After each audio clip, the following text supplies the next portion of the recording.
I'm ready to finish Tell Me Why.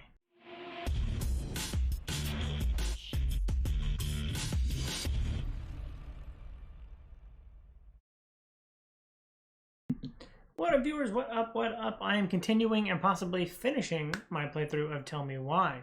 Last time we got in a confrontation, not a confrontation. We went to the cemetery. We talked to Tessa, and Tessa kind of gave us a little bit of her backstory, and that she was really, you know, trying to help the family get through their stuff with Tyler and Allison.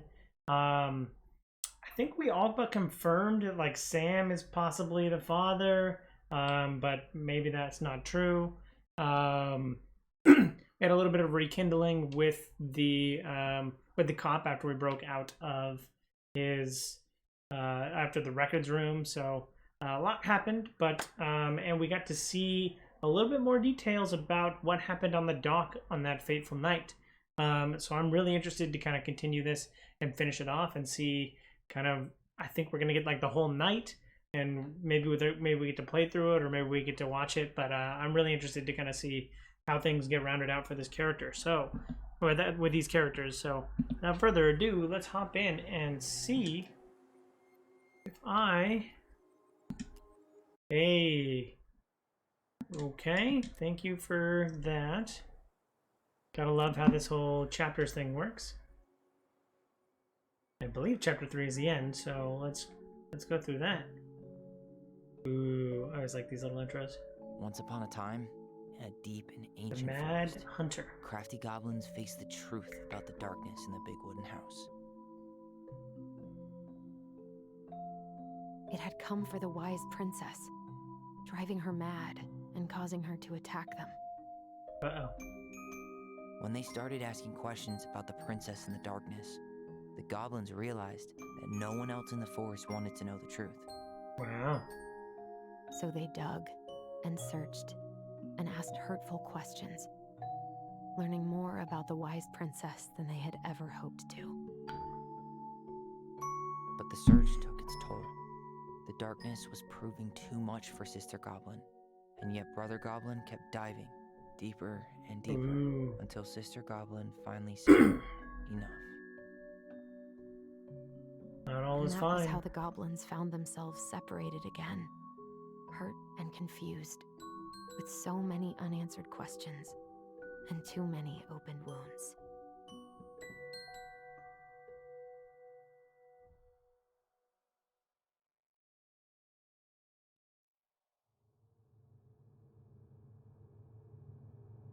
Uh-oh. Allison, wake up. Who? Tessa?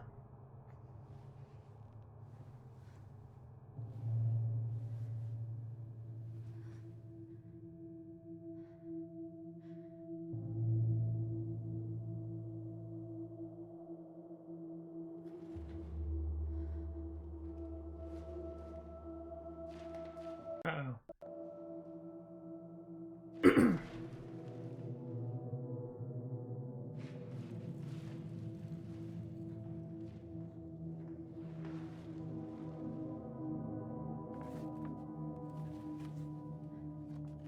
Uh-oh. Mad Hunter. You killed me.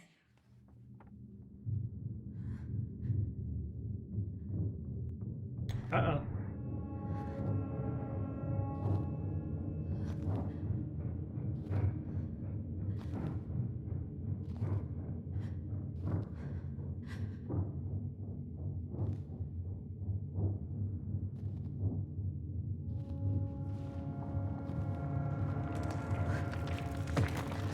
Ah! The ice is cracking! I'm falling into the water! Oh. It's a metaphor, kids. Is the house on fire?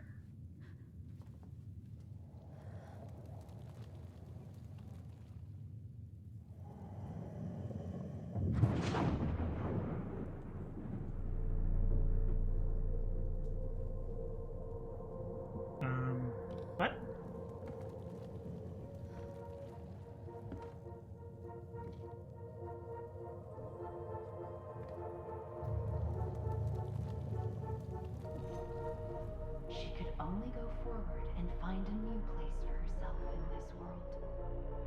She was no longer truly a princess in a tiara and a beautiful gown, but a bondwoman alone in a deep and ancient wood.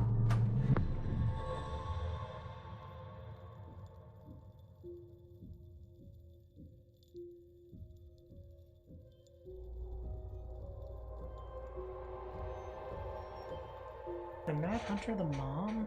The second personality for the mom? Maybe she was always bipolar?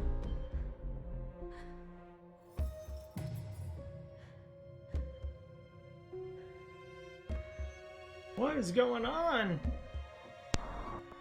You killed me. Oh wow, that's some heavy guilt.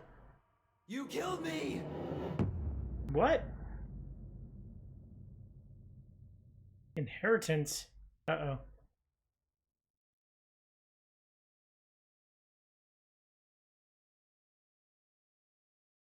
Did they inherit?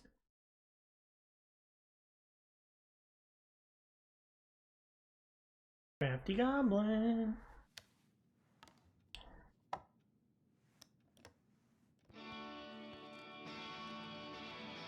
Oh. Get copyright struck.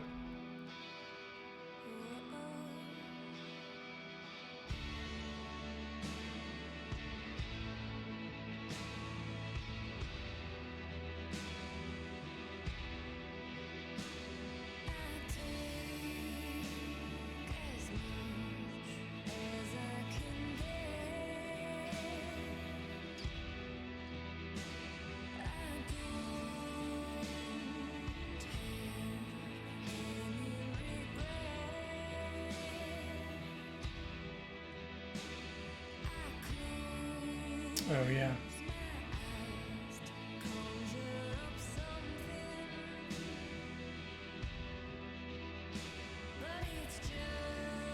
He made waffles though. That's the best breakfast.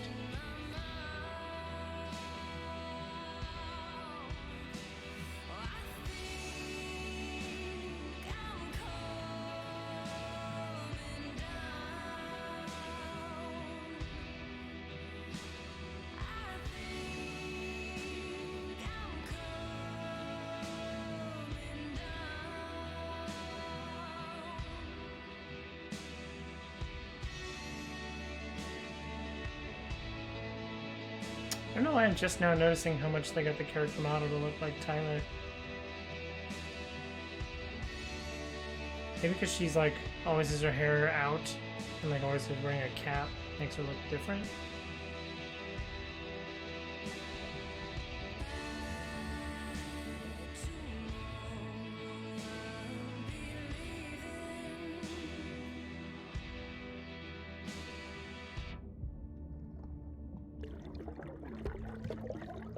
The old scream underwater trick.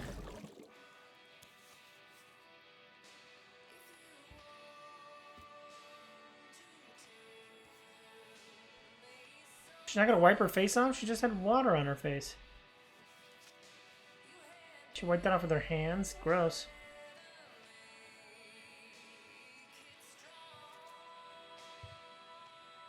Morning, I started collecting the documents you need for your rental application.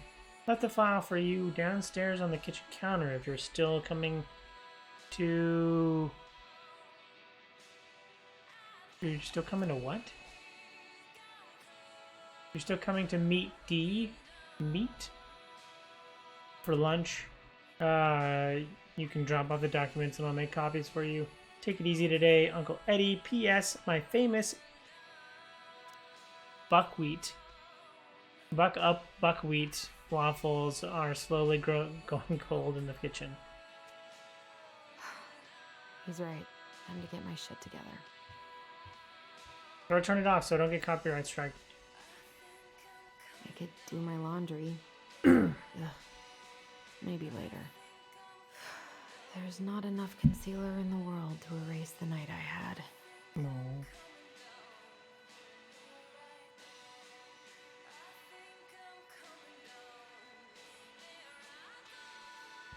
Good to know I look just as bad as I feel.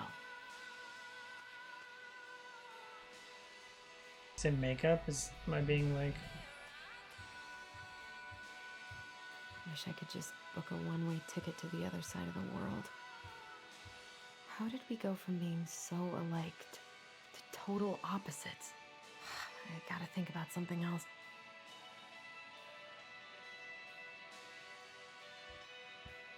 Coffee? Now would be a good time to stop smoking and maybe do a detox at 12. Buckwheat waffles?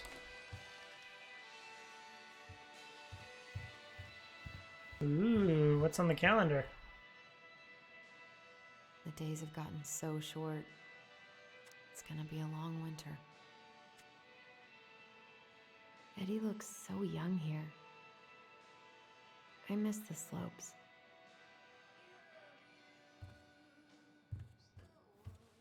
Hang on, is... Oh. What the?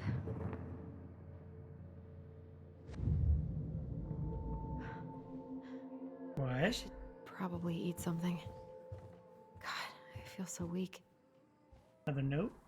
He doesn't like this kind of attention, but he really does so much for the community.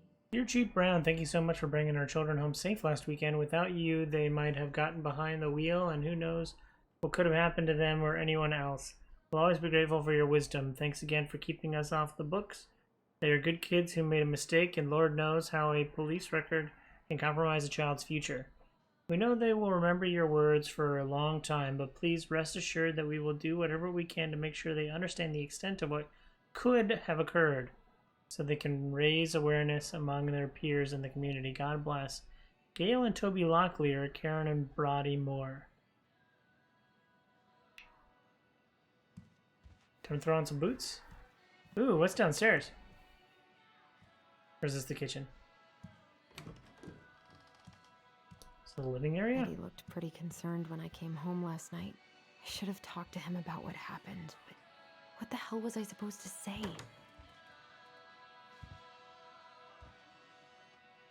What the? I don't think I know any Claires in Delos Crossing, but I shouldn't be snooping in here.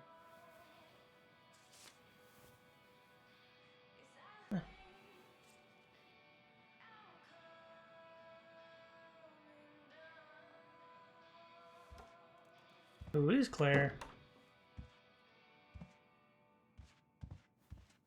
This is personal.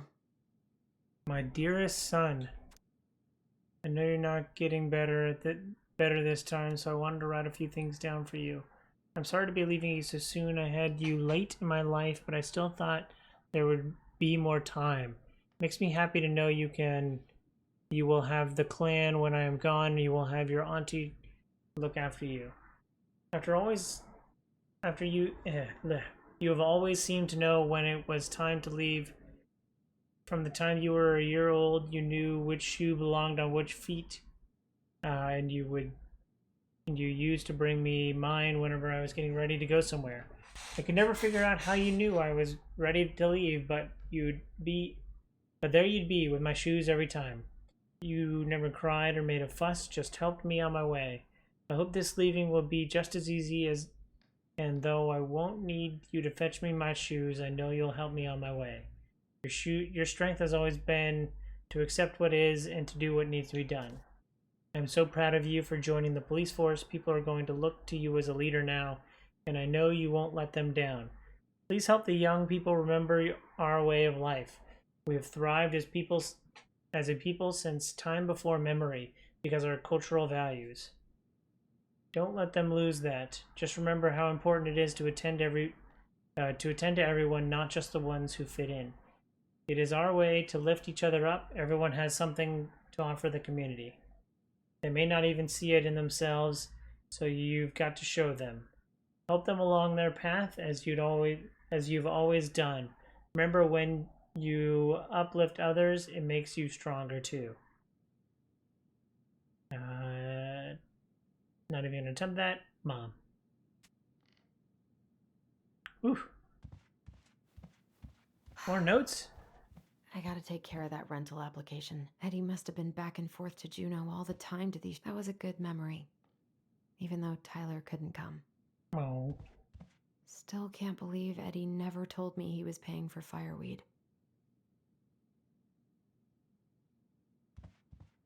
Ooh.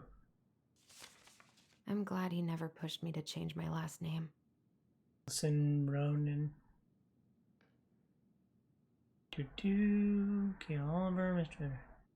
Jurisdiction and venue. Native child, minor is not a native child. Deceased lone parent, further unknown, estranged family members.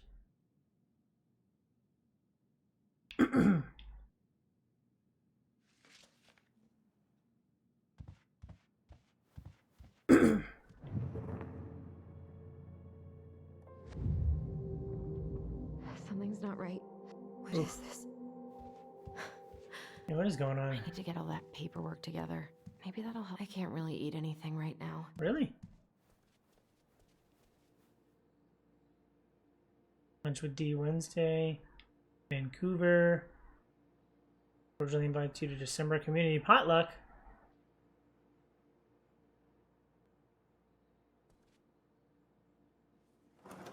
Hey! Pot.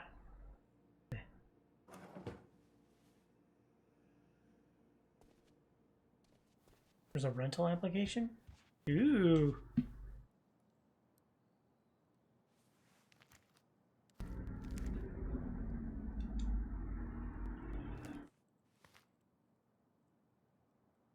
Wait, there's gotta be something in there I can like pull out and look at. No? Tina West, West Housing, Real Estate, your dreams are our business. Alright, where's this rental application?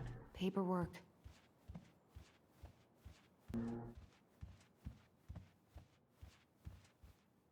They're on some Wish you could tunes? just change your mood as easily as a record. Where did he say the application was?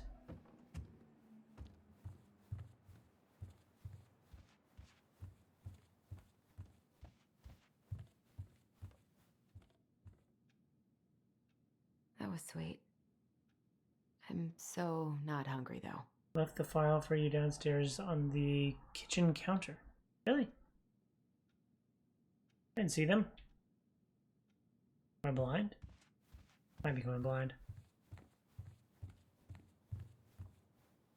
Wait, what's that room for?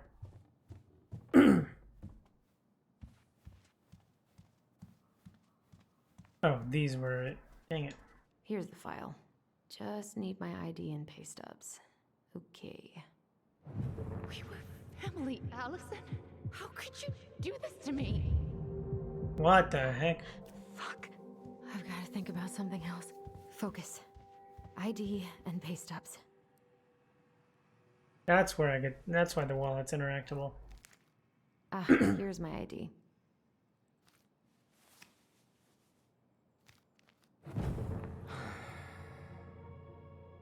This place was never much more than a bachelor pad, huh? What is happening? There was so much I planned to do. All those sacrifices I made. And how do you repay me? Lying to my face? You're not my child. Ooh. Just in a mood. I don't deserve better. People with special powers and moods. Oh, stop it, Allison. You have to stop torturing yourself. Just grab your pay stubs so you can get the hell out of here. They wouldn't be in my purse?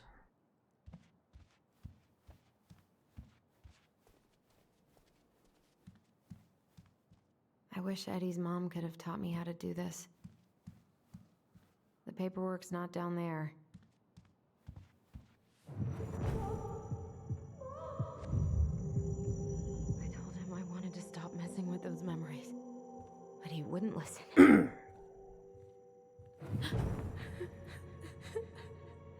Brother, sister, we look out for each other. That's what you said. Uh-oh. But you don't mean what you say, do you? Whoa. They're just words. You left me, Allison. all alone and scared.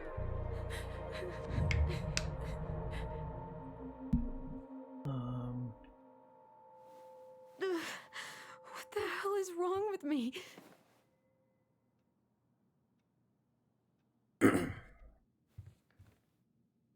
Looks like a place where you keep pay stubs.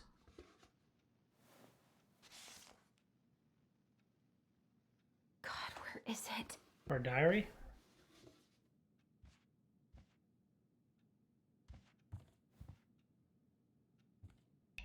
Look under the bed.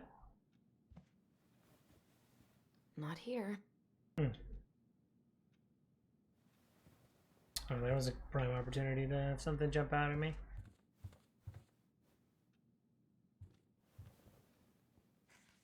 Hey, Stubbs. Hey. Here they are.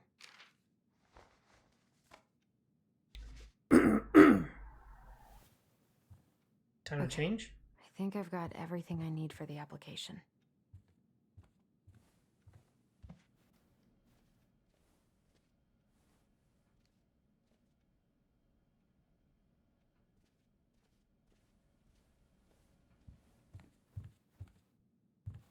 What is this? Hi Tyler, I know I haven't talked by my phone in a while, and I think that's mostly my fault, so I'm sorry. I've just been wrapped up in my own problems. Sometimes I forget that you aren't that far away. Senior year has been the worst year ever. I dated the guy for a few months. Bobby, hopefully you don't remember him. Only to realize he was a total jerk who didn't give a shit about me. I don't know why it took me so long to figure that out, or why I let it take over my entire school year. I honestly feel so stupid. But I also feel stupid for feeling stupid. Ah! Anyway, I think what I'm trying to say is life sucks without you. I miss you, I miss your presence, and I miss talking in your voice. I miss talking in your voice. Do you want to come to my graduation party next Friday? Nothing amazing. We're just having dinner with Uncle Eddie and some neighbors. Tessa might swing by. I'd really love it if you were there. I realize now I could just call you and invite you. I don't know why I'm writing a letter, but maybe with all the time apart, I've forgotten how to communicate with you. I'm sorry. I hope we get back to where we were someday soon. Love, Allison. All right. Time to go? I'm going out like this? Where's that coming from? Where did I leave my phone last night?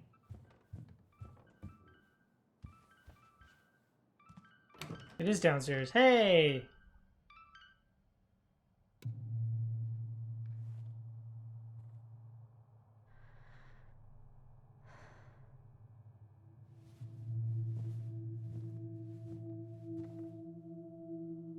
Uh-oh.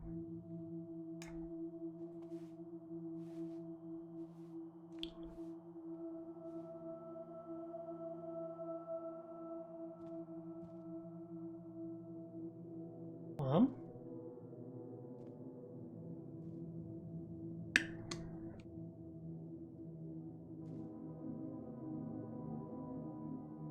My dove.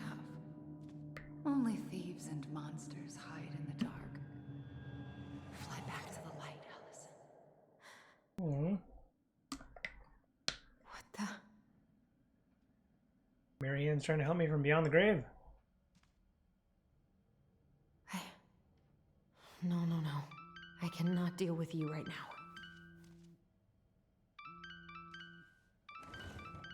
Not here.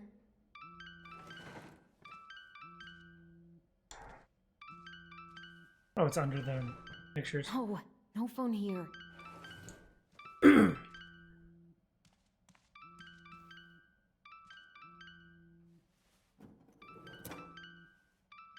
No phone here.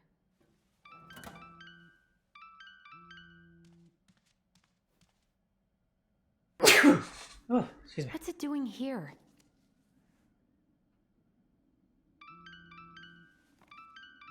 It's T. Hey, Dee. Finally. I was starting to get worried. Why didn't you pick up? Yeah, sorry. I didn't have my phone on me. Okay. Well, I just wanted to make sure we were still on for lunch. Yeah, of course. I'm getting ready right now. That so? Because it kind of sounds like I woke you up. That's just how I sound. But anyways, I still have a few things to do before I can leave, but I'll be there. All right, hun. See you soon. Long Get it together, exhale. Allison. Come on. Grab the file, get dressed, and head out. Or it'd be nice to make a gift for Dee. God, my hands are still shaking. Make a gift?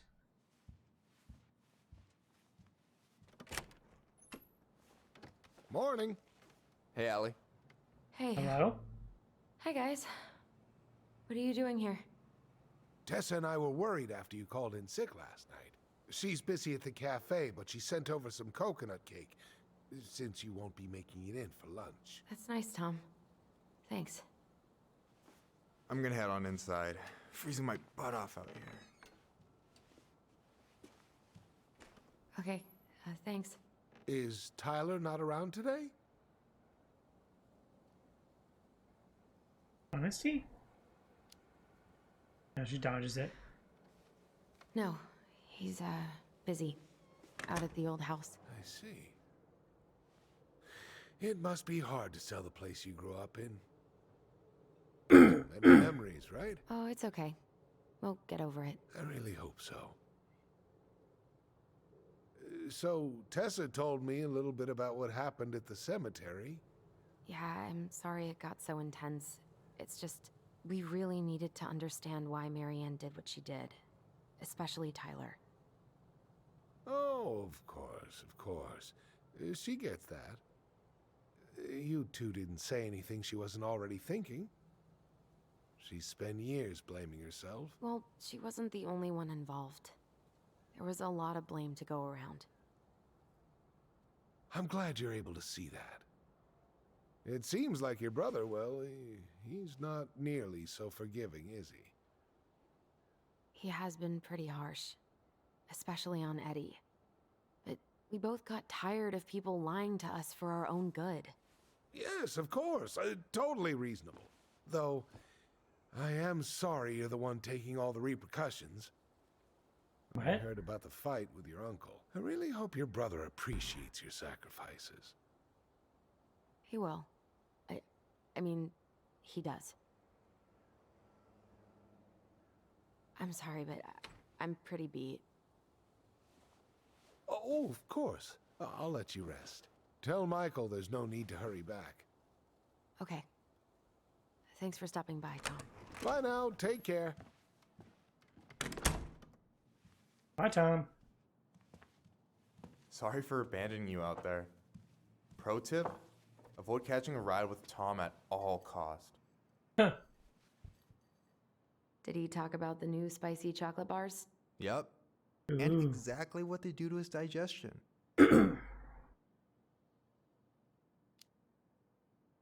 Well, he said you don't have to rush back to the store. Oh, good. Because I did not plan to. I've been overdoing it on double shifts this week. I'm beat. I know the feeling. Want some waffles? Help yourself to some waffles if you want. That's Eddie's way of saying, I'm worried about you. Oh, that's cute. But I had a ridiculously huge breakfast, so I'm good.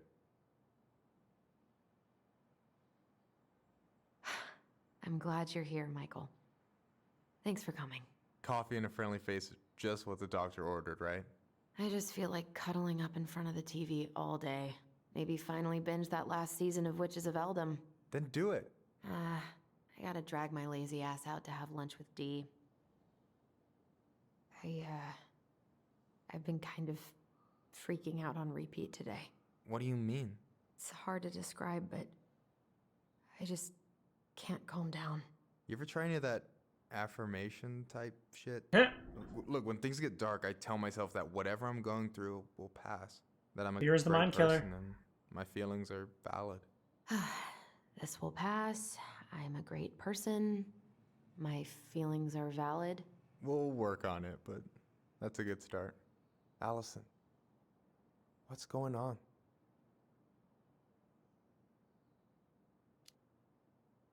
Tyler and I had a fight last night.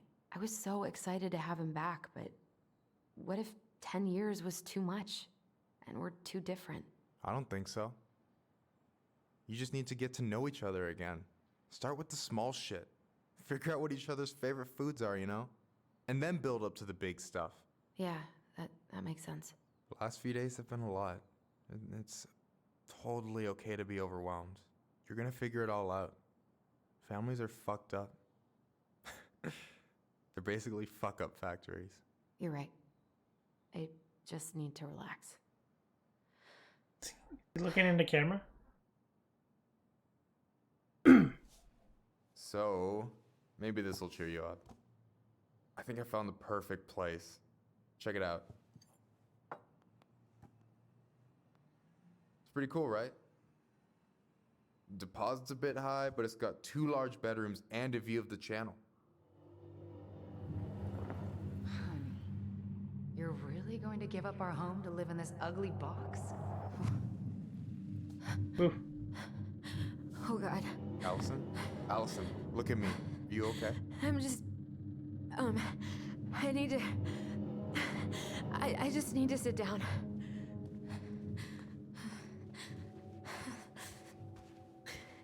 It's okay. I got you. What's going on?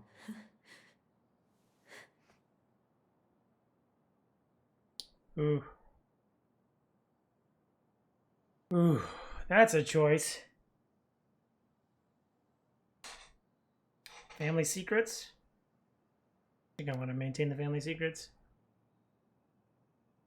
Even though I'm they're hurting sorry. me. I just can't think about Juno right now.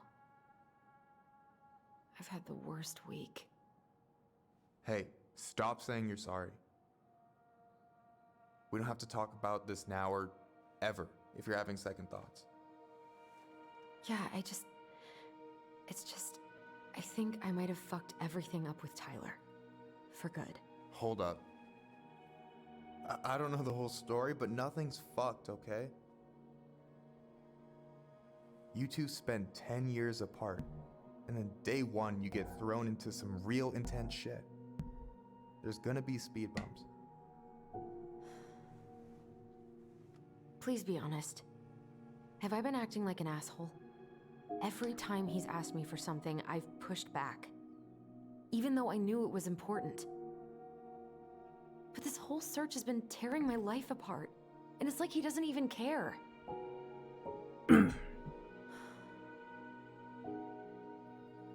You're not an asshole. You're just under a lot of pressure.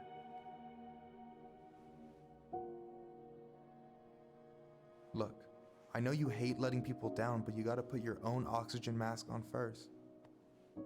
I get that, and so does Tyler. Thanks. I'll try. That's good advice. I really need to work on the house today, but Tyler's crashing out there. Not sure if I'm ready to face him. If you want, I could go out there, see how he's feeling, and if he's ready to talk. What do you think?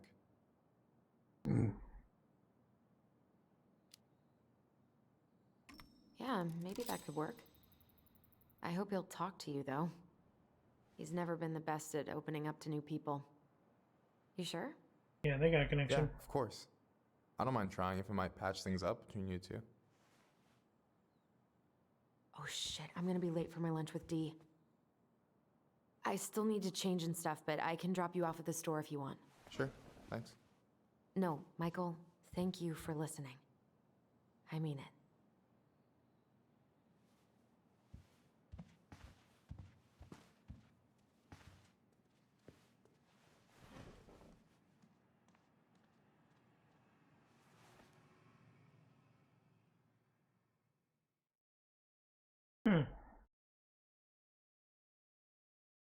Really good friend.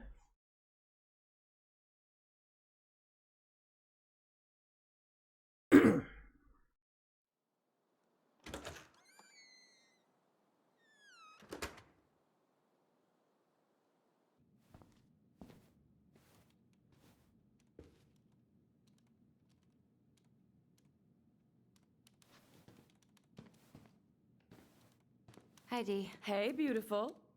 You okay? 'Cause, girl, you look like shit. Yeah, I Wow. haven't been sleeping well. Here I am.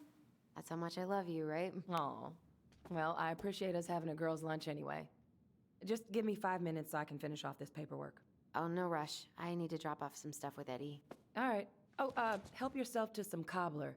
Mrs. Romero sent it over after I caught her flasher. It's in the break room. You better hurry before For Greggs what? kills it off. Mrs. Romero's cobbler? I'm on it. I'll meet you in there when I'm done with this. Do I want the cobbler? Morning. Hola, Miss Ronan. Ooh, these look like wild berries. Mrs. Romero must have frozen them over the summer. Oh, yes, she takes her cooking seriously. Very seriously. Hey, Greggs. Hey, Allison. What brings you here today? Just needed to drop off some paperwork with Eddie. Chief's busy right now, but you could leave him in his mail slot.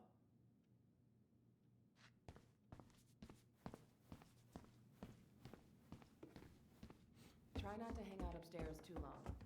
Chief's orders. Sorry.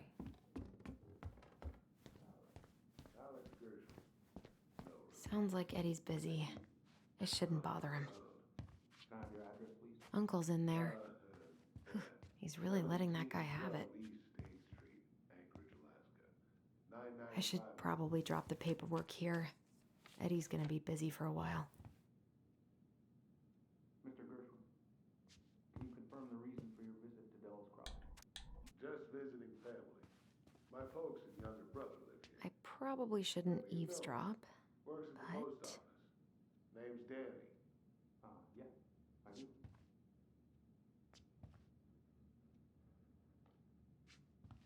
So you're here to visit family, and also to hunt moose, correct? You had a tag for up near Miller's? Correct? Season's closed in most places around here. Lucky draw. Sure was. So that moose we found in your truck, you harvested that in your permit zone, did you? Of course I did. I'm not some goddamn poacher. Calm down. Mm-hmm. I'm just trying to get all the facts.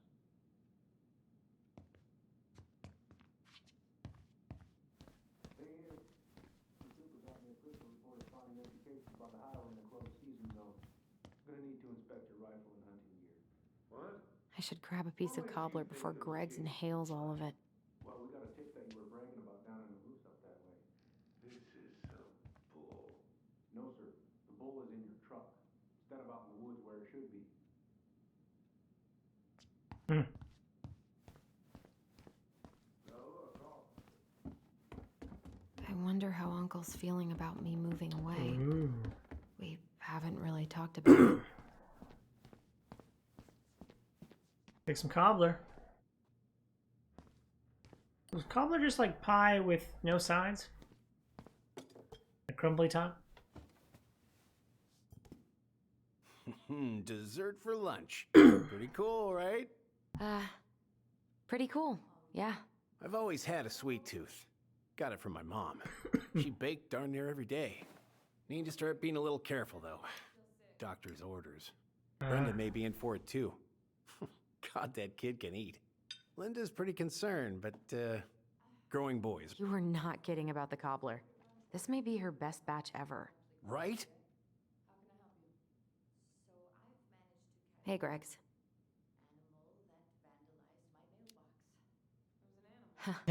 So, what's the criminal underbelly of Delos Crossing been up to lately? Poachers, vandalism, a few memorable cases of public indecency. Nothing too serious. Which is fine by me. Boring is good. Not like Juneau.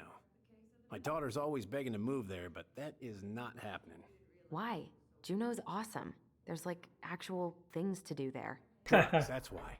Property crime's double the national average. People coming in all the time from God knows where. Oh, I didn't know that. Hey, Greggs. Got any big vacation plans coming up? We'll probably go up to Anchorage for Thanksgiving. Ooh. Linda's sister lives up that way. But I'm also secretly planning a family trip to New York City for New Year's. Been saving for 2 years, and I got it all arranged under a fake email. That's really cool. I'd love to go there someday. It's probably our last big trip before Lauren's off to college, so I wanted to make it count. I'm sure everyone will have a great time. Thank you. You can't We haven't had a three-pointer coffee break in a while. You remember how that one shot of yours went wild and smashed the picture of old Chief Burke? Yep. Couldn't show my face around here for a week. Well, I'll let you in on a secret. Most people hated Burke anyway. Your dad's a far better chief than he ever was. What you reading? Oh, about that dock strike? And the trouble these folks are causing for everyone else. Ugh, I hate strikes. What is this, Paris, France? Come on! It's the only way most people have to get anyone to listen.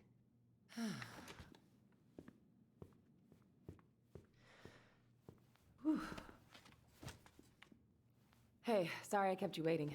No worries. You'll never believe it. We caught the mailbox bandit. Hey. And guess who it was?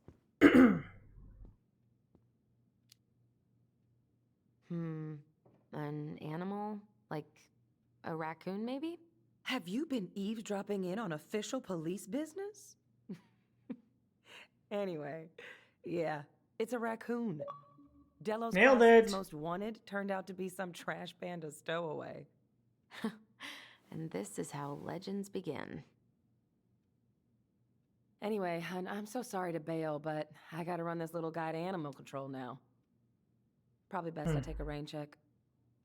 Oh, it's okay. Totally, I understand. Duty calls. Thanks. Well, we need to try again soon. I feel so bad about missing your birthday. I thought about making you something, but I was a little strapped for time, so... Oh. No, I get it. With your brother back, I see where your priorities are now. What? No, it's not... Relax, I'm just kidding. I really gotta go now. Oof. Right, I'll call you later. And try to get some sleep, all right? See ya.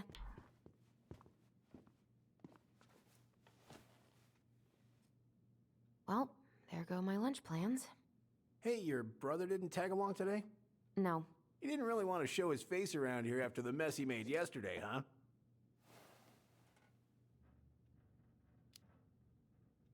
What do you mean? Well, you know, how he went and broke into the archive room, then pretty much assaulted your uncle? Look, we're all worried Assaulted? about you. This isn't the Allison we know. The Allison you know? Yeah, the sweet, smart girl who'd never hurt anyone on purpose. I know you two and the chief made peace, but I gotta say, it ate at him all day.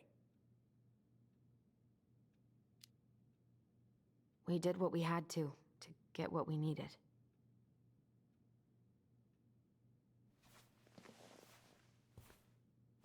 All right, I just want you to be careful. I've been doing this for a long time, and people, they mostly don't change. Oh. Even when we really want them to. Look, I'm really tired. Can we not do this? Allison, I like you. I really do. I've known you since you were a kid.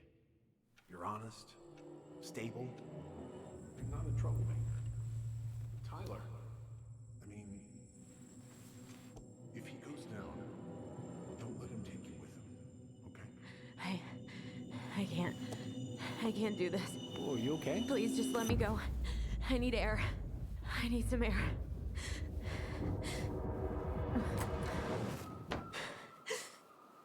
Oof.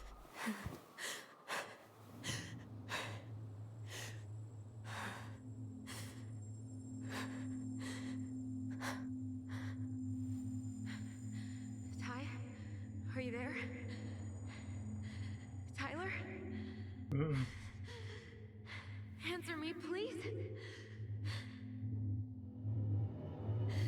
Fuck. Why is he ghosting me?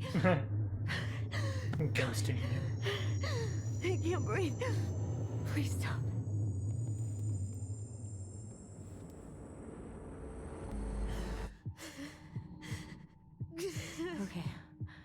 Okay. I've been here before. This will pass. What am I doing? Oh, trying to breathe.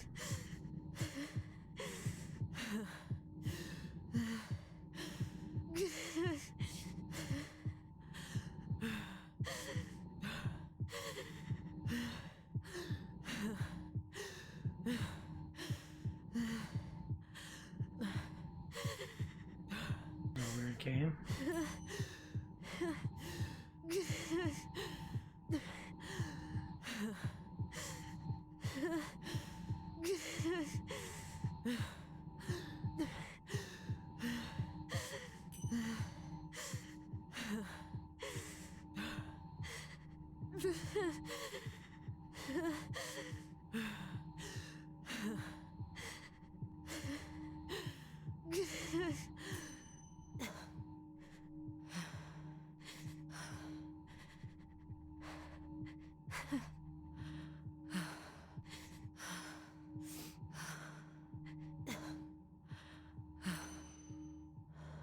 My heartbeat's slowing down. Hold on.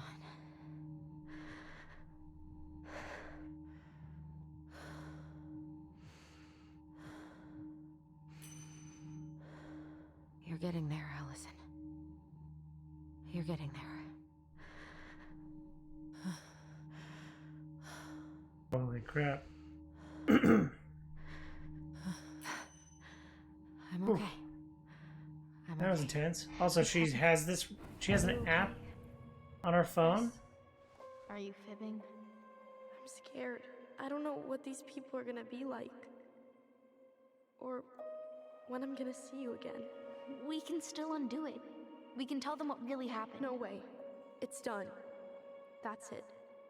You're gonna be there to talk on the voice if I need you, right? Of course.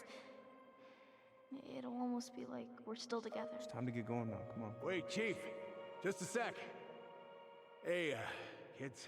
I went back to the house and got a few things for you. I know how much he's meant to you. Thank you. Thank you, Sam. Oh, kids, this is just goodbye till next time, okay? Yeah, more evidence that Sam was probably the father.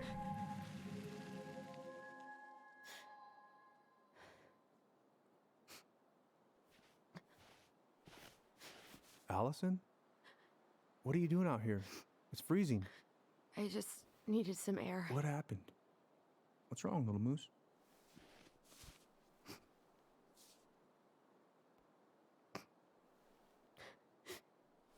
I think I had a panic attack.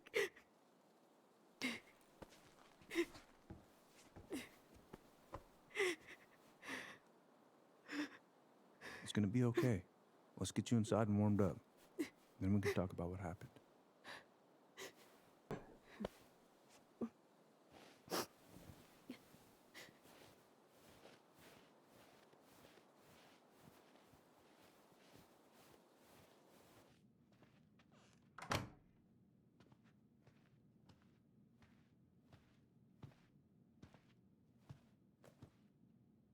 I'm sorry. This morning has just been so... God, I'm embarrassed. Don't be. You haven't had an attack in a while. What's going on? I've just been so wrong. About everything. Did Tyler say something to make you feel that way? No. It wasn't him. It was me. I failed him. Over and over. From here, it looks like you've been busting your ass to help him. You don't understand. Allie, you've got so much weight on your shoulders. With Tyler coming back, and your big move, you know, maybe it's time to ease off some of this other stuff that's clearly stressing you out. If you mean Marianne, I can't. I owe it to Tyler to see it through. Do you? I don't know why you've always blamed yourself for that. It wasn't your fault.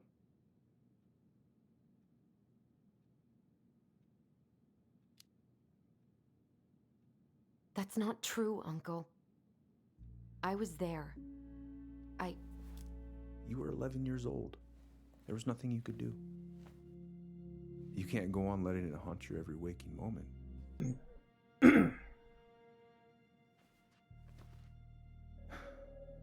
Look, you're not your mother, okay? What do you mean? I mean, something happened to her. Something bad. I don't know what it was, but it never left her. You can't make that same mistake. You got to tell those ghosts to move on. Hmm.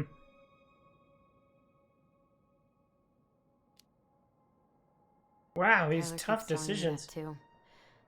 So you two agree on something. But I'm just not sure I can. Might be too late. I am who I am. Ooh. No, I don't believe that. It's never too late. But it is going to take some hard work. Please, just do what you need to, okay? I'll support you in any way I can. Thank you, Uncle. How are you feeling now? Any better? Exhausted.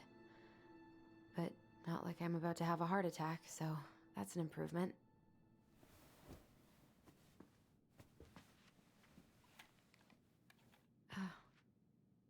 I was remembering something earlier. I don't know if it even really happened. The day Tyler left for Fireweed, did Sam come by with some of our stuff? Yeah. Yeah, that's right. He did.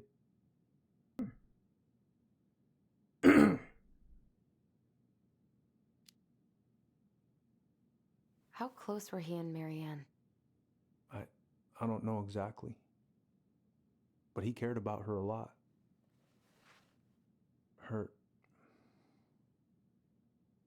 Her death really shook him up. Oof. He was over at our house a lot.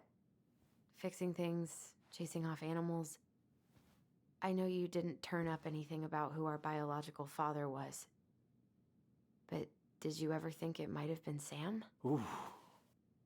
Well, your mom and him were close, so that's a possibility, but I never found any proof, no. I should go talk to him. Are you sure that's a good idea? You need to get some rest. I have to do this. All right, we're going to see Sam. For me too.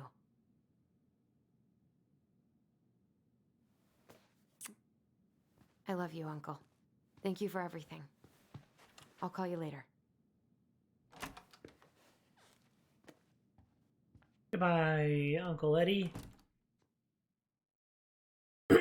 Something gonna happen with Sam?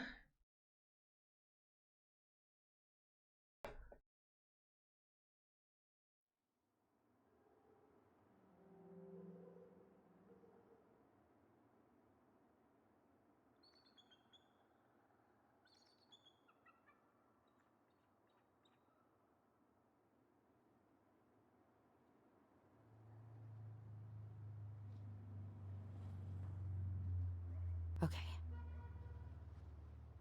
You can do this.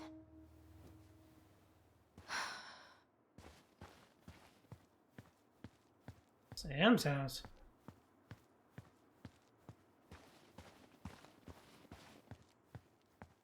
Good. He's here. All right, let's go see a man about a horse.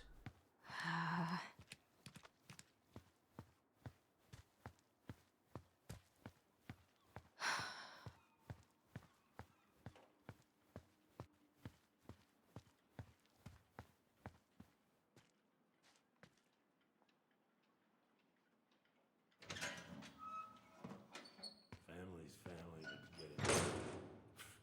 Excuse me. Fucking. Oh, Allie, Hello. Hi, Sam. Are you okay? Yeah, I'm fine. What are you doing? My cousin Billy bought an engine? old motorboat, but that fool drowned the engine taking her out. Yeah, I told him I'd fix it. Can't put any of the chain or the valve covers back on. So, did you need something? I was hoping to. I actually wanted to check out your boat, is all. Wow. Yeah. Well, all right, here she is.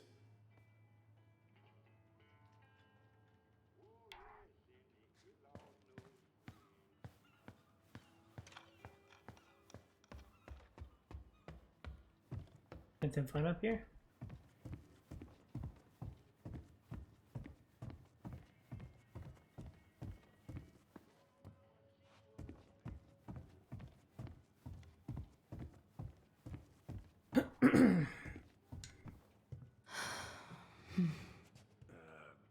Where's your brother? I need to tell Back at everybody the how to fight house, with my I brother. guess. So, what's he getting up to today? Who knows?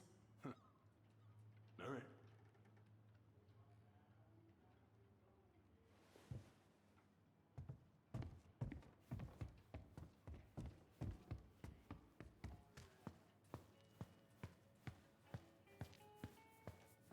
So, I was over at the station and I was thinking about some things. Yeah? You've known us for a while. Your whole lives. You puked all over my slick denim button-up. That's a nice memory. How's the house coming along?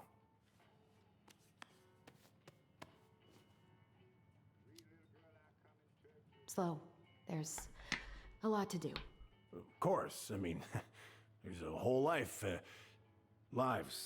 in there. Real shame. Alright, Are that's you good. gonna be long? I was hoping we could talk.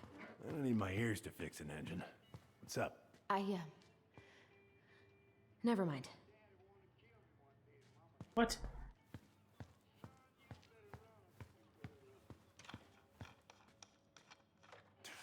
Goddamn Billy Bynes. Hey, an encyclopedia of astronomy. I have this one. Oh, yeah. That's a good one. Real detailed. Didn't know you were interested in astronomy. Well, how are you supposed to navigate if you don't know your ass from Orion? Yeah. 1699. Impressive collection. You want some? Take them. I don't really navigate anymore. Thanks. Political ecology of the marine world. Oh, I know this one. The introduction will be forever burned in my brain. Yeah, your mother gave that to me. Really got me thinking about things. Whoa, that's a really nice sextant. Oh, it sure is. It's a present from my old crew for my 30th birthday.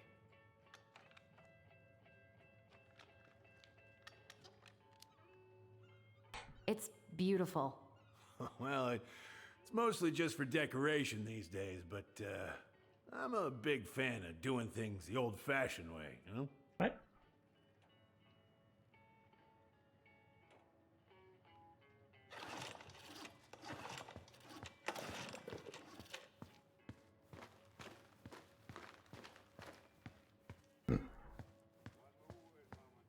Having some trouble?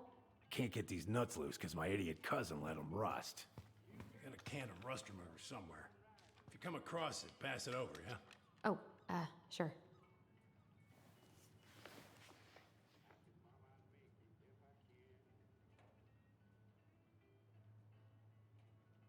We hereby someone to appear and answer the complaints of the following date and time.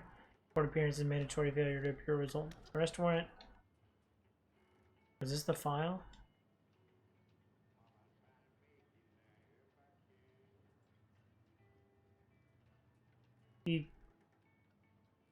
Sending money via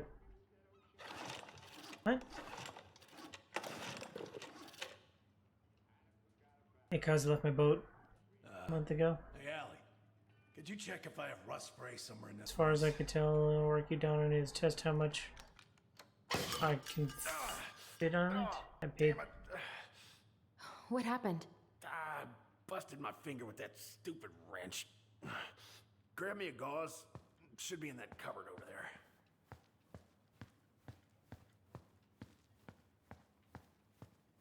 Covered? Over. Oh, there.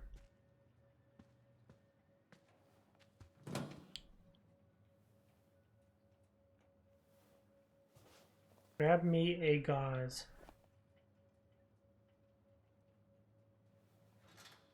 Yeah, the gauze should be in that cupboard over there. Grab me a gauze.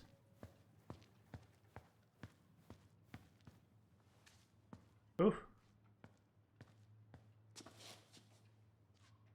Sam? Are you our father? Oh!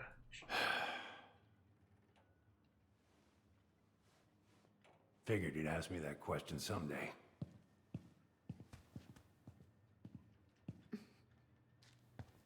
Well? I wish I was. What the hell kind of answer is that? I'm sorry, Ellie. But the man you're looking for, he ain't me.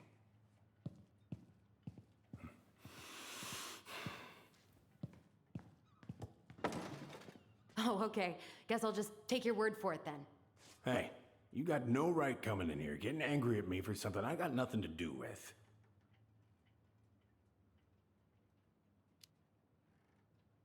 But you two were so close. I know you meant something to her. You honestly think I would have let you two grow up without a father? I may be a deadbeat, but I'm no coward. But you must know something. I truly don't. Your mama, she never... Look, we were just friends. I mean, take a look at old Sam. No woman like Mary Ann would ever think twice about a guy like me. Bear. I'm so sick of this. I'm so tired of trying to unravel all of Mary Ann's fucking secrets. I don't understand her. I want to hate her so much. But I don't even know who she was. Come with me. I want to show you something.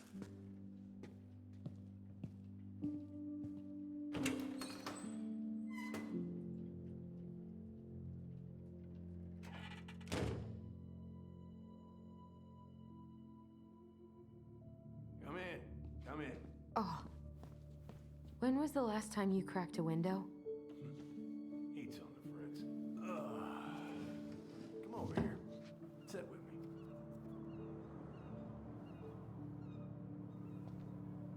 Much better.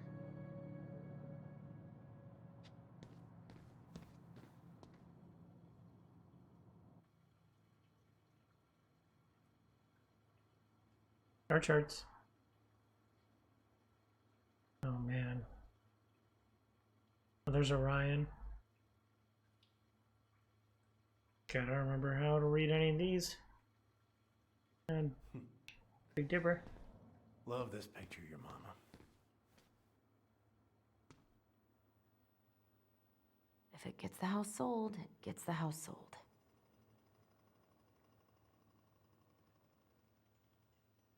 Is he gonna buy it?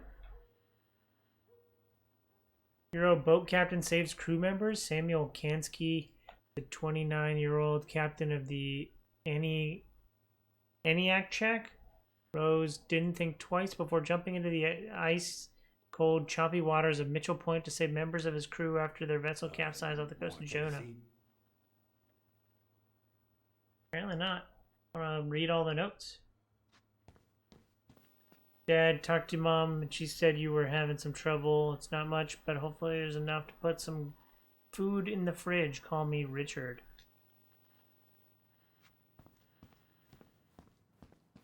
What's all this? Here, I kept a few things.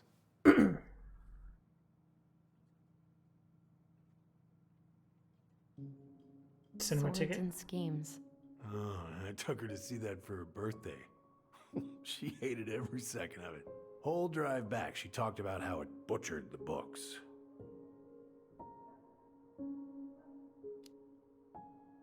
Oh, it was a book? I guess so. Must have been one of her favorites. Oh, she was so mad. I had that experience with Wicked.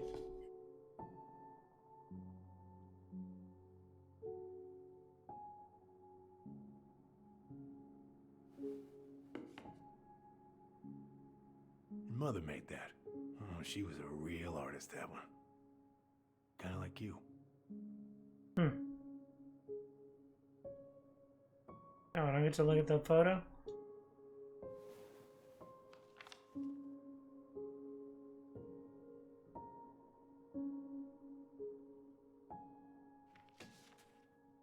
Dear Sam, most bears only live to 2025, so congratulations on making it to 29. Certainly wouldn't have survived long out here without you, so thanks again for everything you do. Laura is a very lucky woman. I know you think the best of your past has been erased, but so long as you don't forget the Anchek Rose will always be seaworthy. It just might look a bit smaller in memory. I hope you get some time on the water with Richie this weekend and catch everything you deserve, including some new memories. Happy birthday, my cherished friend, Marianne. Most bears? He's a bear? I remember this. We Bear. got this on our trip to Juneau. Uh-huh. She saved up for a whole year to make that happen. Dear Sam, I'm writing this from the little hotel you recommended in downtown Juneau, and you were right. The kids love the whale mural. Our other favorite was the Raven mural at City Hall. Today we took the tramway to the top of Mount Roberts. Kids wanted to hike the trail, but we only made it to the totems. Tomorrow we're going to hike to Nougat Falls to see if the glacier still looks like what it is on the other side. Hope you're hauling them in by the barrel load, Marianne.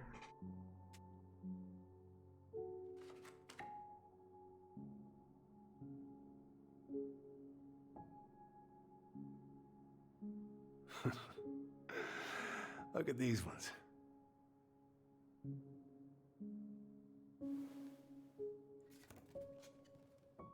She looks happy.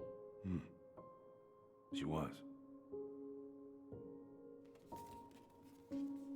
When was this? Why are you wearing a square hat? Oh, yeah, that was when I finally got my captain's license. Mary Ann's the one who pushed me to get it. Made me wear that stupid hat when I went to take the oath. Yeah, Laura took this one. We'd been working on that barn for months. That roof was a son of a bitch to sheath. Rain just kept on leaking into the loft. Wait, the barn has a loft? Oh, yeah. You didn't know? Oh, she didn't tell us. Is that a trap door? Yeah. She had me close the whole thing up. Told her it was gonna be real hard to get any hay up there, but she said she didn't mind. Whoa. Do you know what's up there? I could tell she didn't want to talk about it, so I respected that. Well, we're gonna have to empty it out for the sale, so I guess we'll know soon enough. Ellie, you really gonna go through with this? It's like I told you, that house meant everything to your mama. It's all we got left. Buddy. What you can't doing? just throw it away.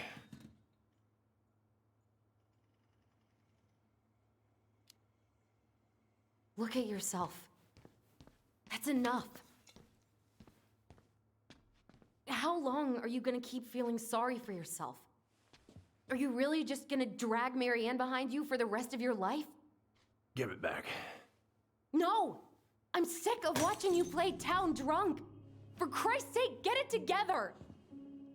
You came here looking for my help, and now you're gonna stand there and judge me? Things were just fine until you two came along, digging up things that should have stayed buried. Fine? Look around you. You're living with ghosts. Get out.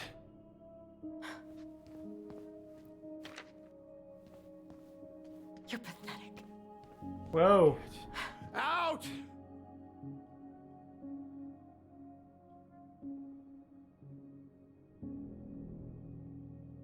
Ooh. Bye, Sam.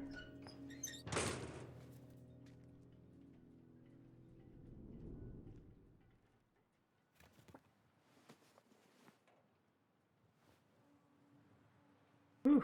Time to go check out that loft.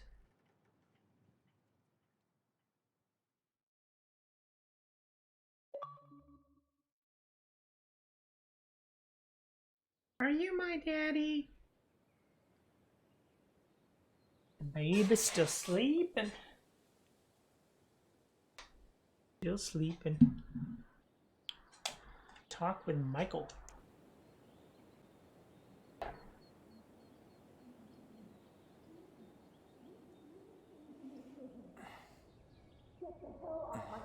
Oof. If you ever come back here, I'm going to kill you!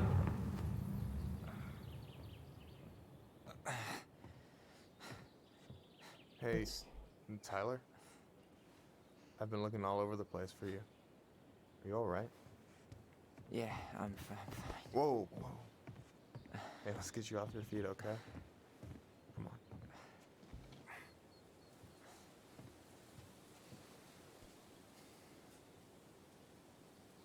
And both of them are going whack.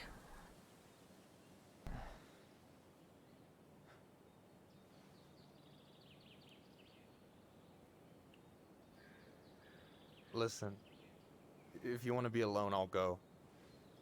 But if there's anything you need to get off your chest, I won't snitch. You saw Allison? How is she? Yeah, I went by her place this morning. I gotta tell you, whatever went down between you two, it kind of messed her up. Look, I don't want to drag you into this. Well, I'm already in it, and you look like hell, so... I just got a lot on my mind. Well, I know one thing that's good for that. As a wise man once said, fishing is the cure to the wounds of the heart.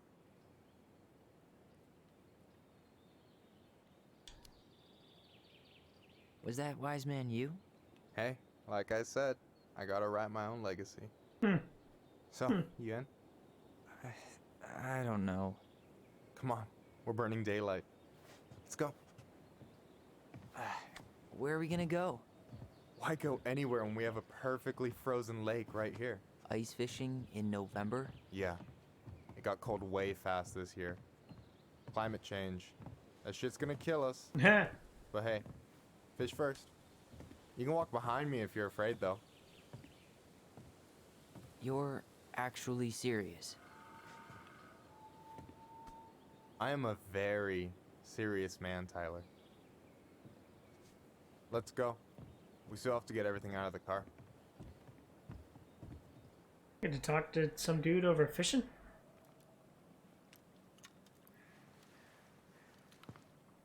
Stage is set. It's showtime. Whenever you're ready. You sure you don't want to go? Nah. Look, no way I'm gonna rob you of your first catch in your own backyard.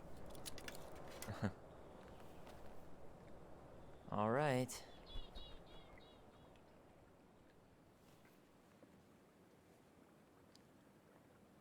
Oh, they drill a hole with the... Got everything you need, by the way? Yeah, I'm good. Man, I'm so gonna miss this. Miss what? Just hanging out and fishing and... You know, I'm not gonna have a lot of time after we move to Juneau with school and the JC and everything. Right. So did any of the people you came up with at Fireweed land in Juneau? Oh, I'm not sure. Once they left, I never really kept in touch. Really? People came and went a lot. And besides, everyone moves on eventually, right? Not everyone. Ooh. Not people who get so close they're like family. I already have a family. Well, there's a reason we think of families as trees. They keep on sprouting new branches and...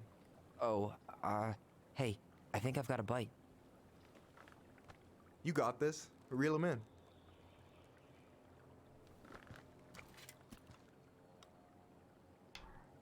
Come on, pull up on the rod. Reel him in. Now give it a nice pull.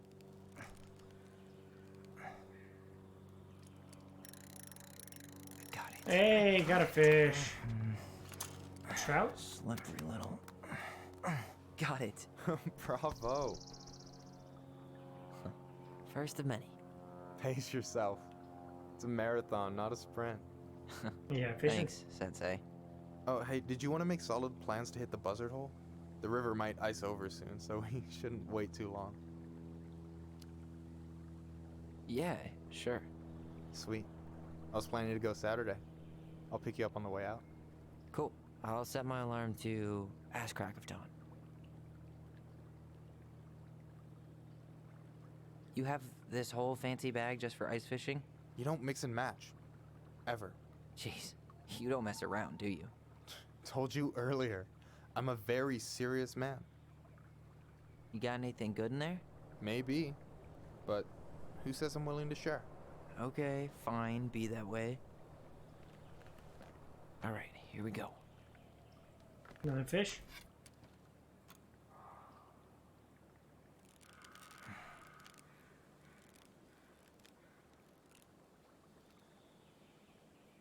Don't let it escape.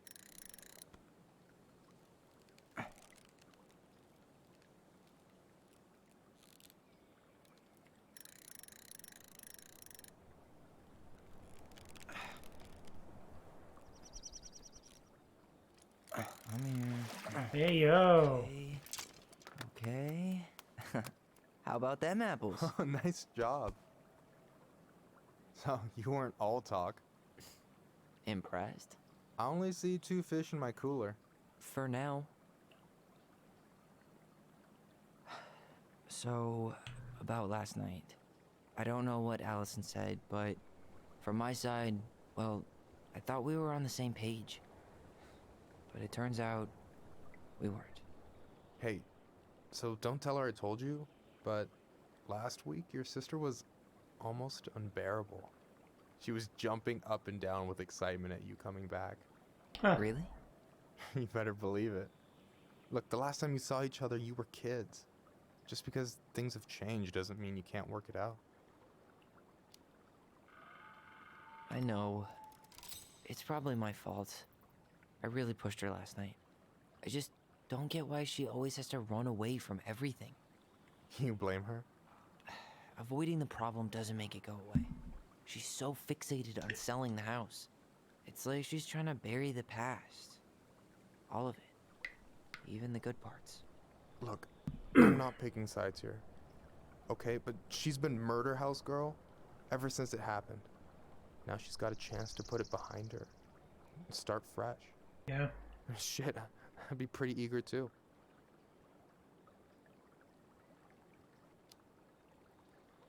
Yeah, well, I was the kid who killed his mom, and I still found a way to confront my shit. I mean, I'm here, doing the work.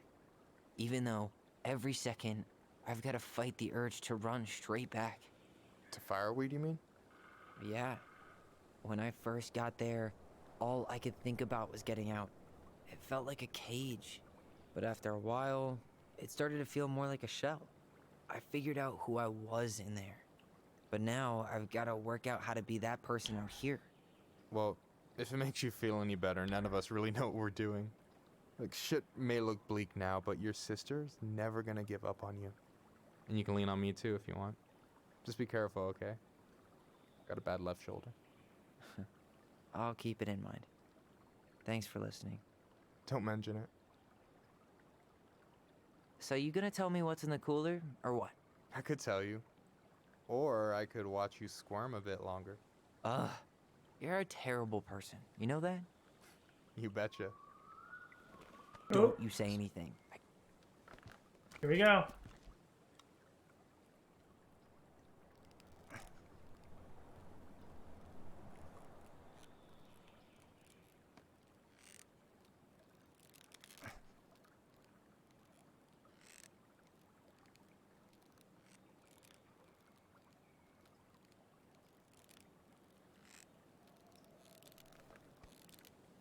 I don't get it.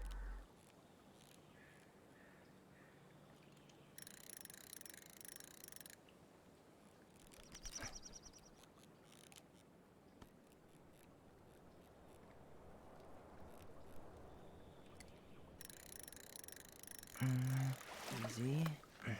Oh. Whoa. Bam. 3 out of 3. Okay. Well played.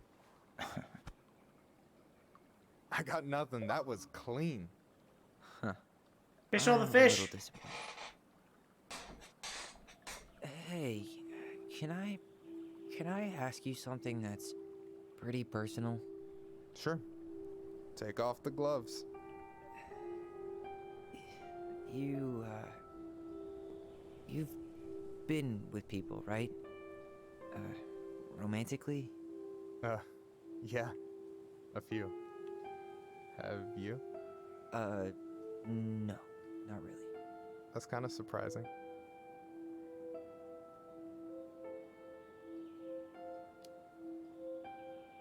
Well, people say it's about finding your other half, but I don't really feel like anything's missing. Which is actually super healthy. I guess the way I see it is it's not about being completed, but having like someone to spend the ride with, you know? Huh. Yeah, I can see that. You want my take on it? Sure. Heartbreak sucks. Look, I stopped listening to the entire indie folk genre just because I was dumped at a show once. I put myself back out there just like everyone who's ever gotten their heart stomped on. Because when you meet someone who really sees you, you don't have to pretend anymore.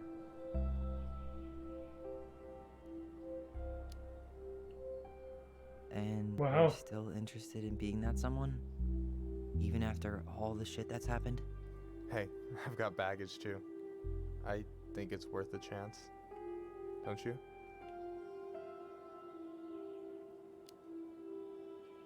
I think we're in total agreement here. Yeah? Yeah. I get this feeling like I could say or do anything with you, and it'd be cool. Yeah, he's super type B. Safe. Chill, You dude. are. Because your sister would kill me if I did you dirty. Yeah, she would. So, doesn't look like you're catching anything with that. You want me to show you how it's done? Go for it.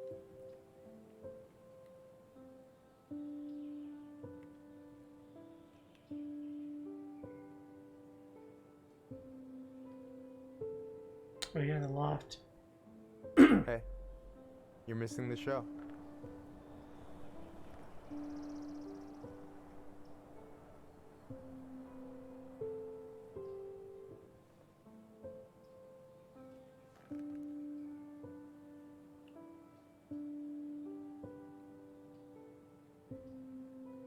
Oh.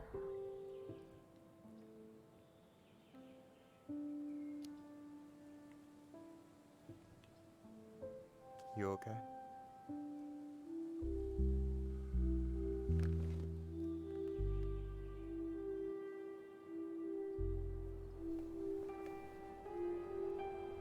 Double. On a lake in freaking Alaska. Get any more beautiful?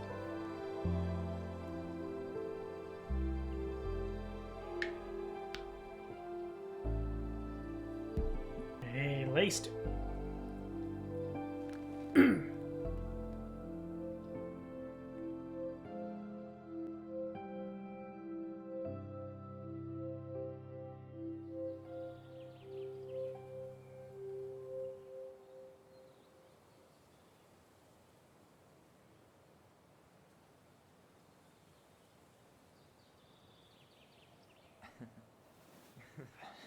So, yeah. Yes, one way to put it. Hey, Allie. I think I'll just show myself out. Okay, call me later? You know I will.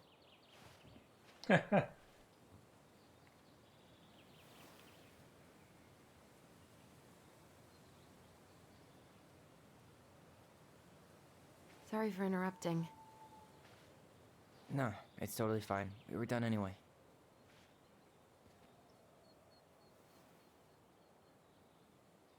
Catch anything? Mostly ice, but yeah. Tyler, I'm sorry for freaking out yesterday. All of this, it's just been really hard on me. Don't apologize. I was being an asshole. We should have never pushed you that hard. Come here.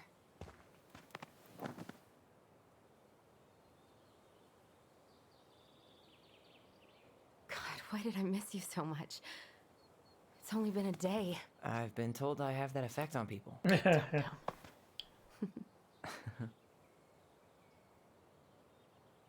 Okay, so I need to show you something. What? You're kind of weirding me out. Can we sit down for a sec?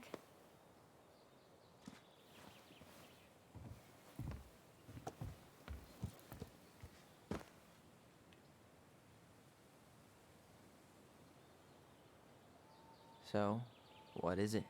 I was just at Sam's. He's not our father. How do you know? I asked him, point blank.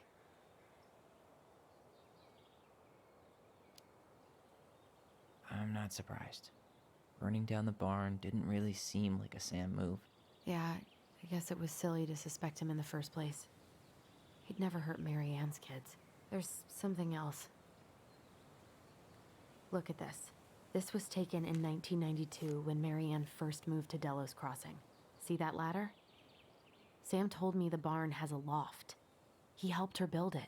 Wow. Apparently she never told anyone Oh, I about didn't see the ladder at first. And it's still So there. what am I looking As far for? as he knows, yeah. What do you think? Should we give it a shot? We've come this far. And a hidden loft? That's got secret shit written all over it. Let's go.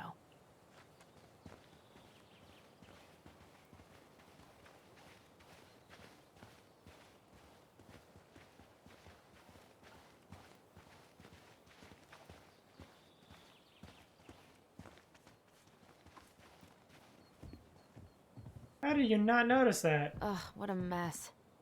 That's not gonna help us get this house sold. Yeah, we got our deadbeat dad to thank for that. So obviously the ladder's gone, but what about that handle? Is it still here somewhere?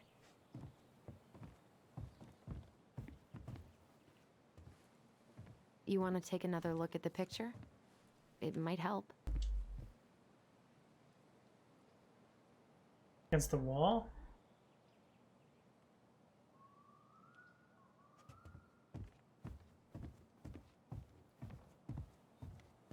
The handle should be behind this.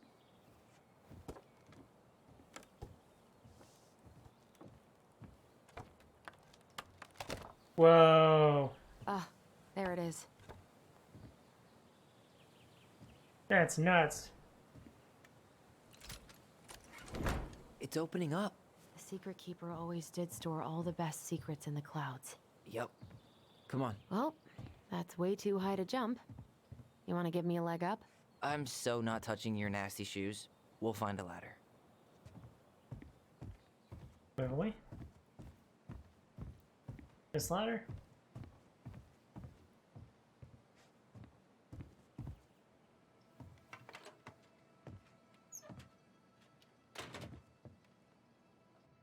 Whoa!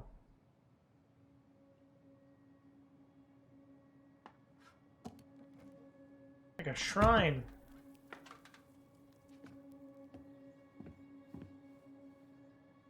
Can you see anything? Nope, nada. Wow. Phone? Got a camera on it? Or a light on it? Flashlight?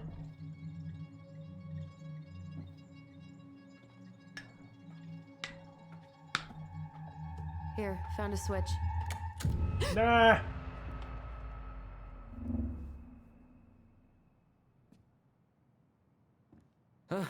Holy shit. Yeah. Well, that shaved a few years off my life.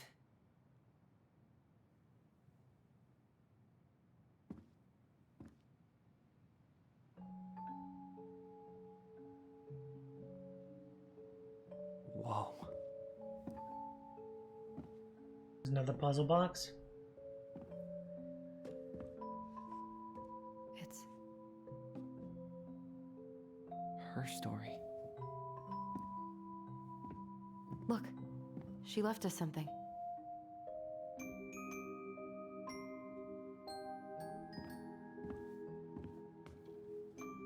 It's got a combination lock with letters. Do you think she hid the code somewhere in all this? Knowing Mary Ann, probably. Well, you want to do this? Yeah, let's start here.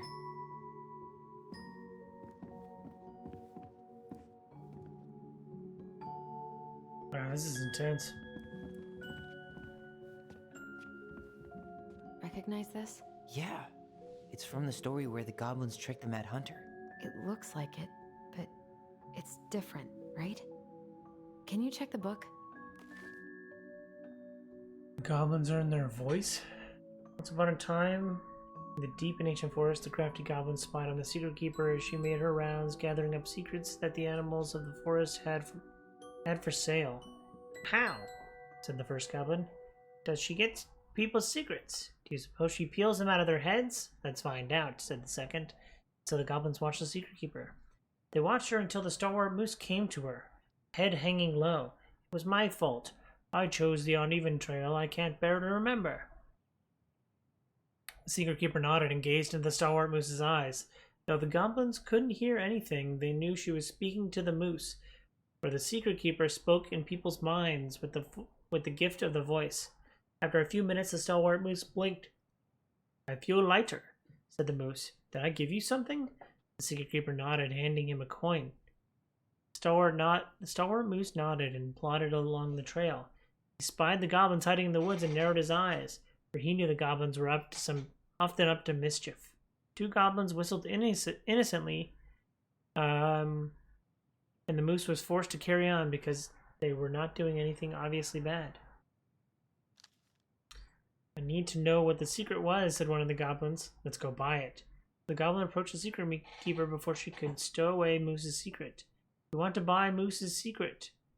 What do you have to trade? Said the secret keeper, her voice filling their heads.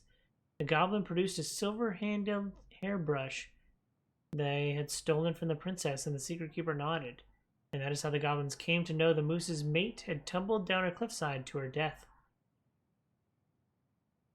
Oh. The secret keeper moved on. The first of the goblins said, I want to know more, so the goblin followed the secret keeper, hoping to find where she hid the secrets. They followed her up to the peak of a nearby ridge and watched as she stowed the rest of the day's secrets in a high cloud. When she was gone, they climbed into a high spruce tree that disappeared into the misty sky. They reached out and they just managed to dip their hands into the clouds.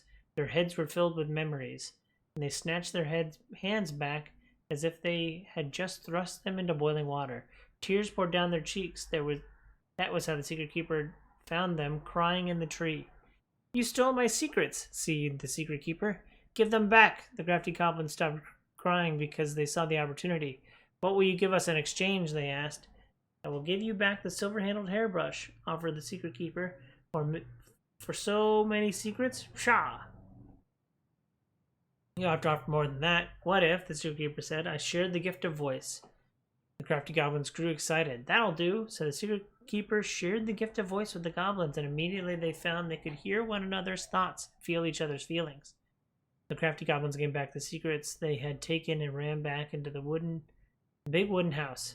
They found the princess preparing food. They tried to peer into her mind, but they found it was blank. They tried to speak to her using only their minds, but she could not hear them. It seems the secret keeper was craftier than the crafty goblins, for she had only shared enough of her power to let the goblins use the gift of voice with each other, and not with the whole forest. And that is how the goblins stole the gift of voice from the secret keeper, but they could only use it with each other. There once was a young princess who felt hopeless.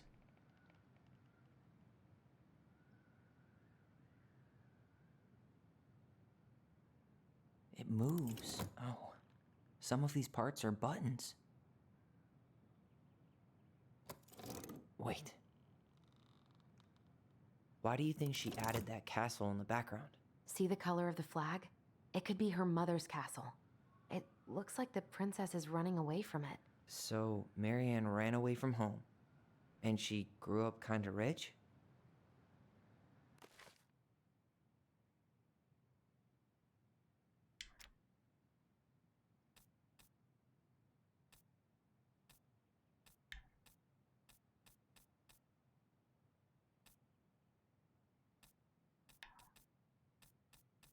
one do I care about right now?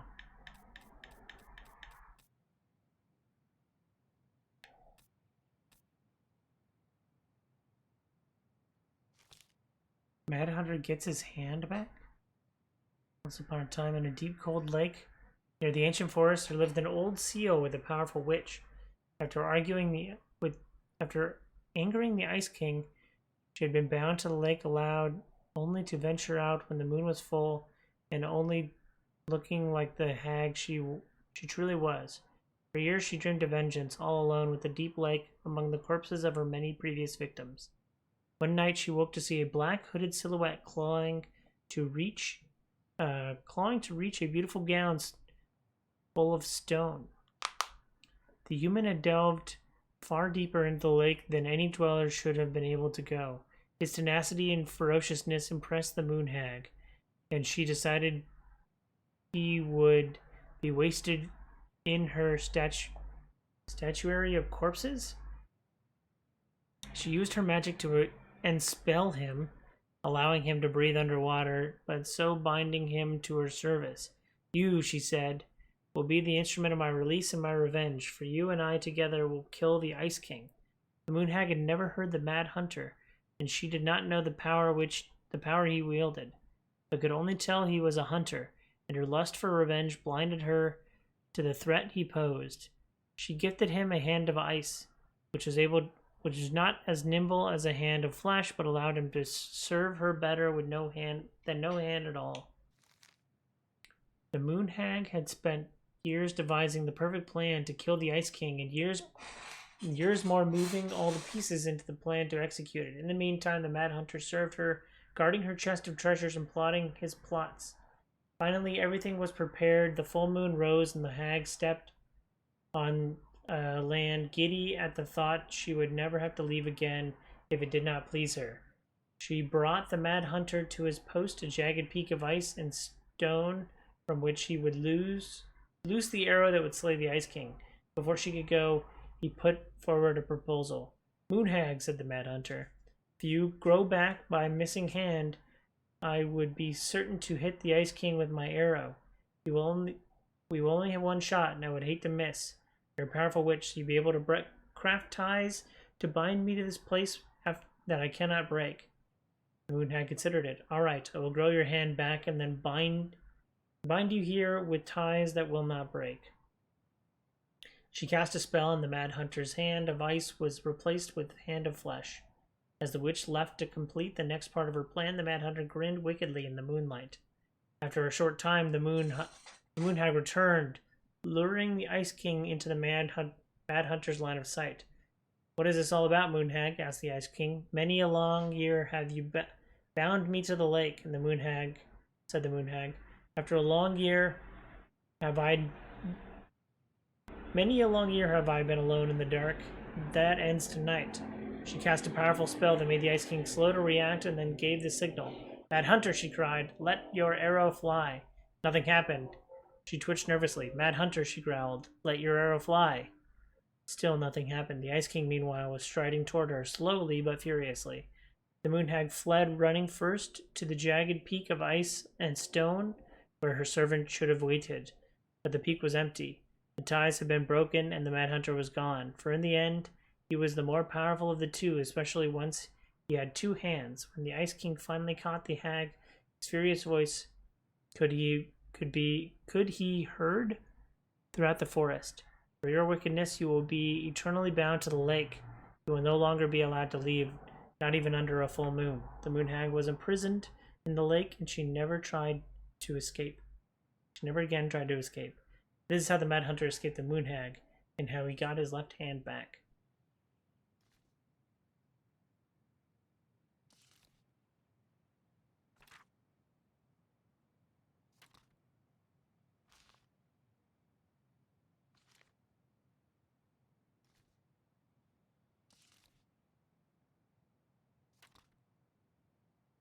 Well, here it is. Ah. Why do you think she changed the picture? I don't know. Maybe it's a message. Like, the differences between the two mean something. Something about Marianne, right? Since she's the princess? Yeah. why don't we try to find them all and then see if it makes any sense? Once upon a time, in a castle just beyond the ancient and deep forest, the Mad Hunter was punished by the Gold Lady for failing to return the wise princess. For your failure, said the Gold Lady, I will take your left hand. You will return to the ancient and deep forest and hunt the wise princess. And if you can bring her back, I will return your hand to you. Fail again, and I will take your right hand. The Mad Hunter could hunt with just his right hand, but if he lost both his hands, he would never be able to hunt again and would no longer be the Mad Hunter, but only a mad man. So the Mad Hunter returned to the ancient and deep forest, searching for the piercing eye of the wise princess. The crafty goblins were out searching for mischief when they saw the Mad Hunter on the prowl. We cannot let him find the princess, said the goblins, and so they devised a plan. It was a wash day, and the princess had hung her beautiful gown out to dry. They stole it from the line and stuffed it full of straw, and then returned it to where the Mad Hunter was scouring the path of the forest.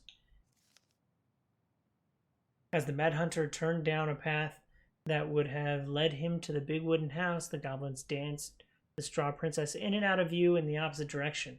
The ruse worked. The hunter fixed their piercing eye on them and followed. Throughout the day and into the night, they led him away from the true princess. As night fell, the crafty goblins realized the error in their plan. The Mad Hunter was now hunting them, and if he had caught them, he would not be kind. They put their heads together to come up with a plan. It did not take them long to realize where they should go. They led the Mad Hunter to the edge of the deep and icy lake, and when he came into view, they weighed the fake princess down with stones and dropped her into the frigid water, careful not to plunge into the depths themselves, lest the moon hag take her revenge on them.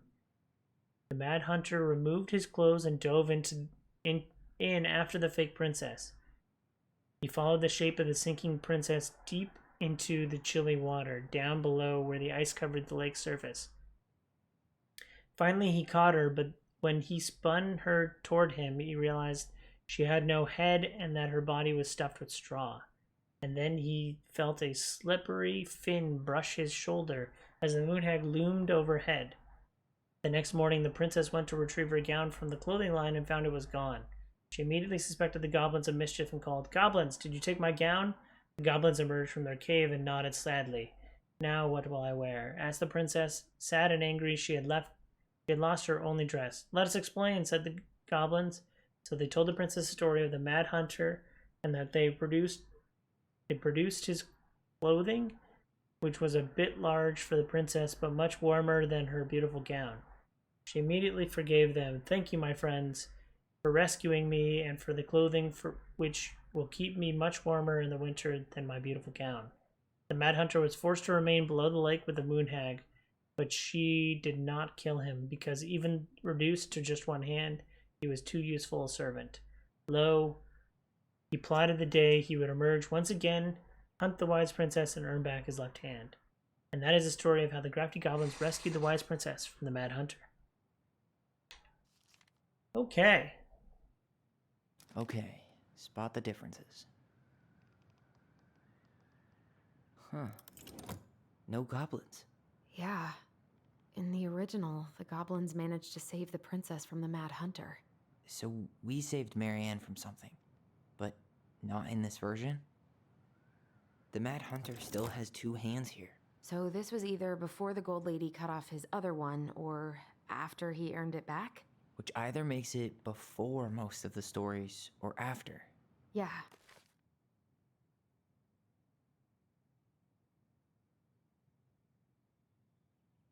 At some point when she was running away from whatever the hell the Mad Hunter meant to Marianne. Huh. A pink flower. Was that in the original picture? Yes. Never mind. That's nothing. The princess is running away from the Mad Hunter. Who was sent by the Gold Lady, according to the story. Do you think the Gold Lady could have been Marianne's mom? I mean, she always used to say she moved to the end of the world to get away from her family. Huh. Yeah, you're right. She ran away. Just like the princess is here.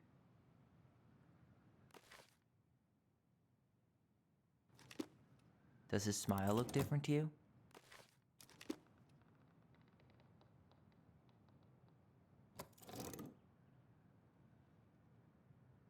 Figured anything out yet?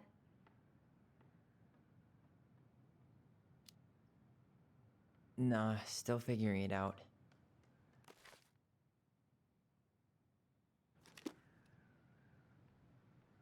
Did she add that flower? Is that like a innocence lost kind of thing? I'm really grasping at straws here. Maybe that branch looks a little bit different? I don't know. Even if the branch is a little different, I don't really think that means anything. It's not the same title, so I guess that counts as a difference. That's it. Hey! Whoa. What's in there? Pictures, letters. Have you ever seen any of these? Oh, poor A thing. birdie Polly. Why would she keep an old drawing of a pet in here? I can't believe she was a ballet dancer. Mary Ann. And a good one, too. God, that's so not her. How do you really, how much do you really know? Wow, I don't think I've ever seen a picture of her that young. I think that's her mom in the background. The gold lady. That was definitely her mom. So, did Mary Ann grow up kinda rich? Maybe. Would have been nice to have some of that. An artsy environmentalist. Yep, that sounds like Mary Ann's exact kind of catnip.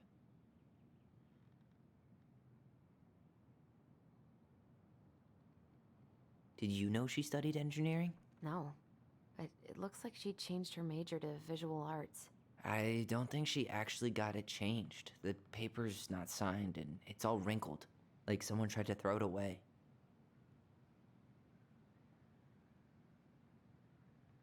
Marianne, I can't do this anymore. You deserve better than cliche bullshit. It's not you, it's me. But the truth is, it's all just been too much to deal with, and I've realized I'm just not ready. Maybe if we could have dealt with all of this on our own without your mom constantly putting pressure on us, things could have been different. But the damage is done, and it's probably too late for that now. I'm so sorry. You're an amazing person, and you made me a better man. I hate myself for doing this, but I feel like we'll both be better off apart. There I go with the cliches again. Please don't ever stop being who you are. Here, but I'm gone. Brent. Could this guy have been any more cryptic? Tyler, see that little light? I think we need to solve this one next. Oh, wow. Her cool parents left her locked away in this musty place. There's the gold lady again. She's all over the board. There was a figure of her in that stash by the Mad Hunter painting, right? Oh, yeah. So maybe all of this is related to what we found in there. What?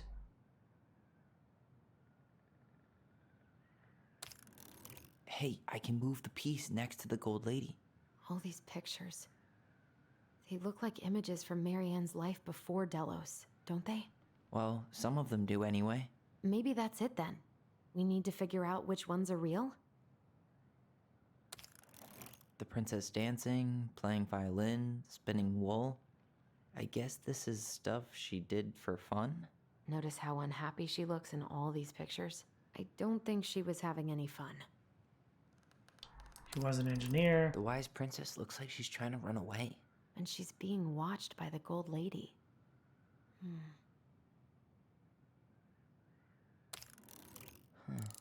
What's the gold lady do? Is that it? It's opening. Hey. Oh, wait, there's letters.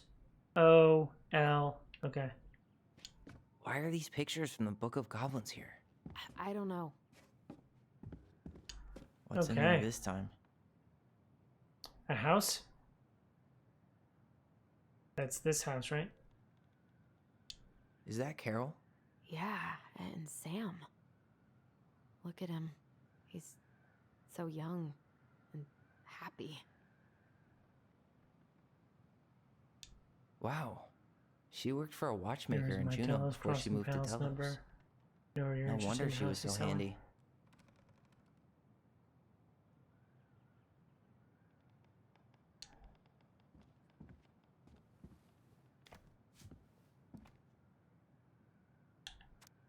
Salmonberry Park, Kodiak Island.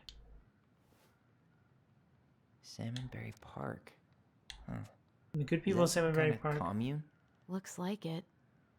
So weird to imagine her living in a community like that. With, you know, other people. The weirdest part is how they all seem to love her.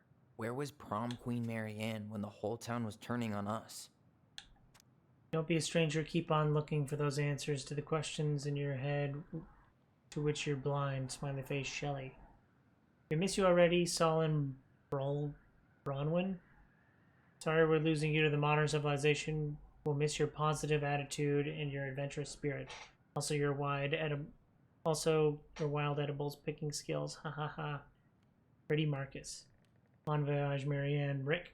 Marianne, you are the warmest and most beautiful aura that I know. You'll keep on shining wherever you land. Peace and blessings, Jarita. Thanks for being a little ray of sunshine. Godspeed, Cabo and Wadi.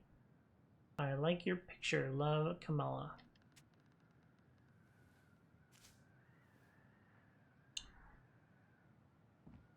Oh, that's a note. Her father.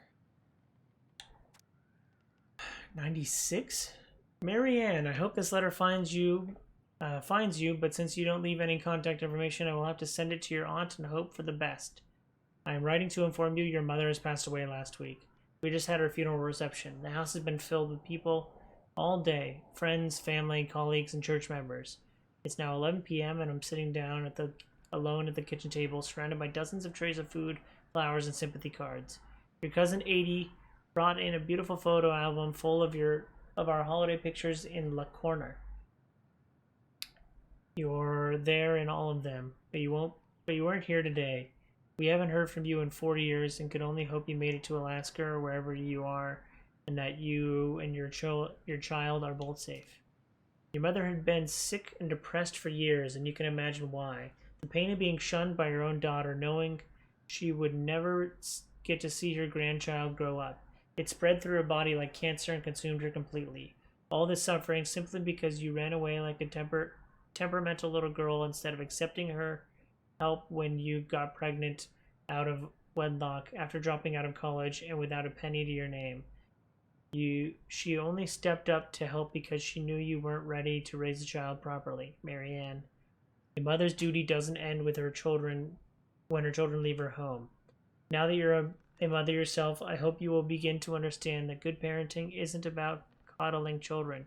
It's about providing for them and shaping them into the people they're supposed to become, whether they like it or not. I won't trouble you again. You made your intentions clear. I just thought you should know. Dad.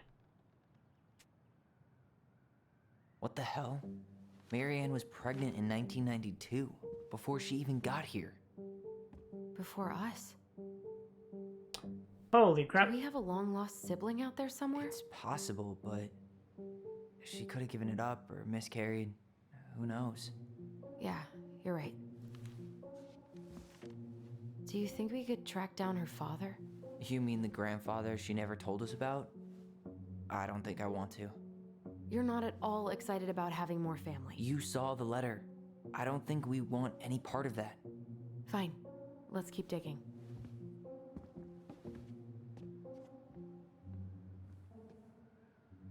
What's the next one? Tyler, we're not done with this one. We'll get to those later. Let's finish this one, okay? One day she took her tiara and ran away to the florist. What's this? Some sort of map? This looks like a dinner party with the old bear and the very old beaver.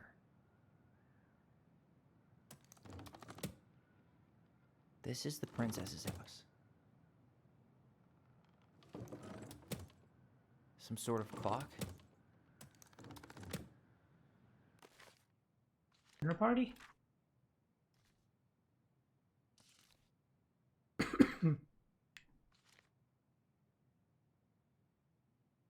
We've read that one.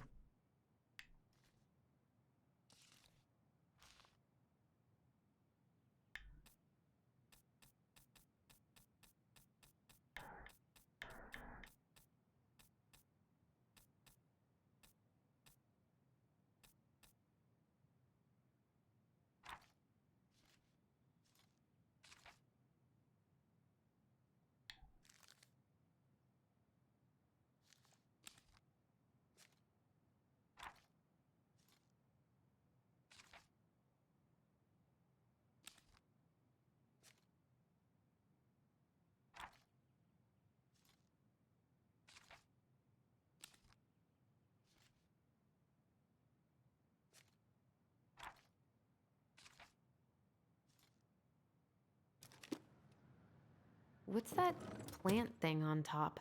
Oh, those are definitely salmonberry flowers. Hey, that degree in outdoor studies is paying off. That's the Gold Lady's castle.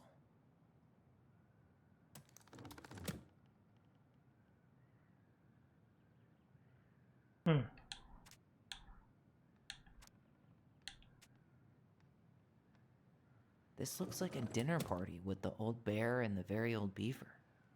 What's that plant thing on top? Oh, those are definitely salmonberry flowers. Hey, that degree in outdoor studies is paying off. This is the princess's house.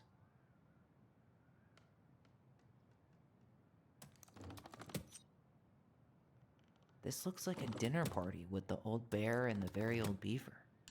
That's the Gold Lady's castle.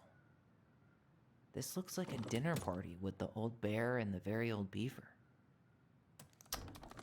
Wait, I gotta go back. Where is it? She went...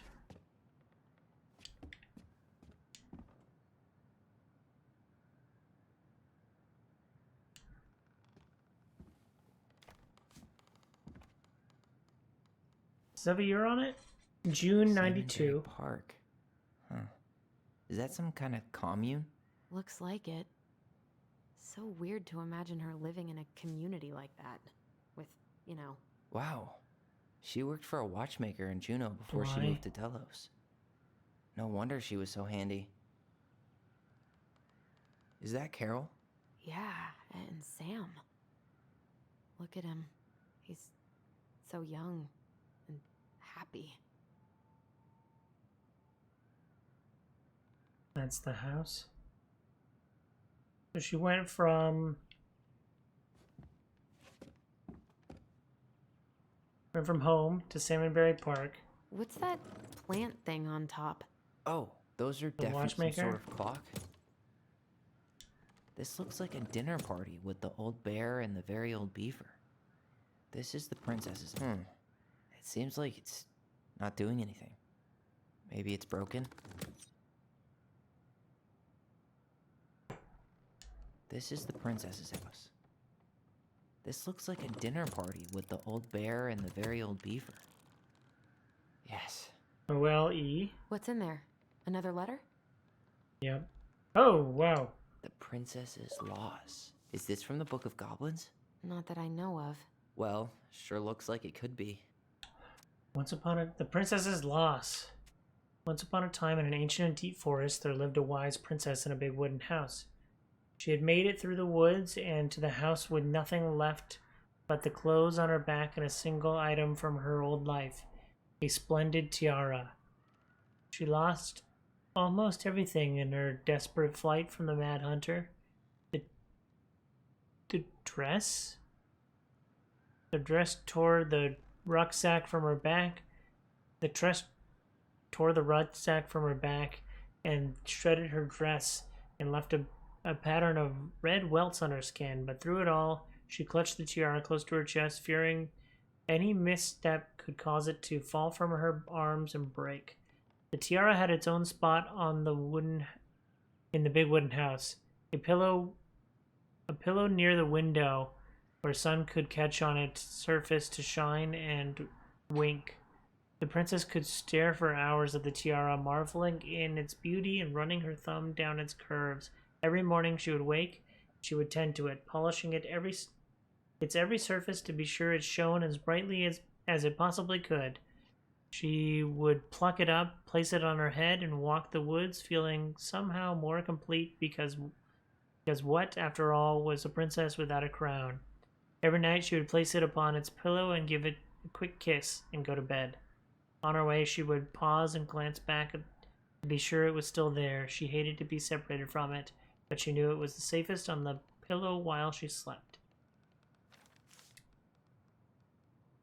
One night the princess woke to a raging storm. The wind howled against the walls, rattling the windows in their panes. Fearing a gust might burst open a window and blow the tiara to the ground, she plucked it from the pillow and brought it to bed with her. All through the night she held the tiara close, and in the morning she woke to help herself still cradled in the storm. She woke to find herself still cradling it. The storm had passed, and the princess relaxed. That day was the same as any other, though she perhaps gave the tiara an even more thorough cleaning. Grateful grateful as she was that nothing had gone grateful as she was that nothing had gone wrong that night. She placed the tiara upon its pillow, gave it a quick kiss, and went to bed, pausing on her way to be sure it was still there. In the morning, she woke and sensed immediately that something was wrong. In the living room, the tiara lay on the ground, broken, dull, and faded. Nothing else in the room had changed. The pillow was exactly where she had left it. The window was closed. There had been no storm, no wind, no sign anything at all had gone amiss. Only the broken tiara, mute upon the ground. She picked it up and held it in her arms with a guttural cry, but she thought she tried to fix it and polish it. It was gone, beyond repair, and with no shine left. The princess held the tiara through the day and through the next night, sitting in the same spot as the window where she polished it. Sun rose, she looked outside, and her gaze fixed on a sapling. She remembered how the sapling had survived the winter, clinging to life despite the frozen, unforgiving earth. Without a word, she went out and buried the tiara in the ground beneath the sapling. And as the final scoop of dirt fell, the tiara felt truly gone, and with it the final link to her old self. She could only go forward and find a new place for herself in this world, where she was no longer truly a princess in a tiara and a beautiful gown, but a wan woman alone in a deep and ancient wood. And that was how the princess lost her most precious treasure and her title. And that was how the princess lost her most precious treasure and her title. That was the story she read us that night. God, it makes sense now. Yeah, she got pregnant.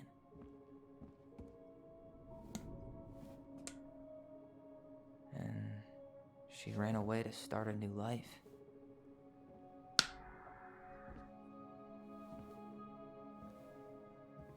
And then she made her way to Delos Crossing, where she was finally happy.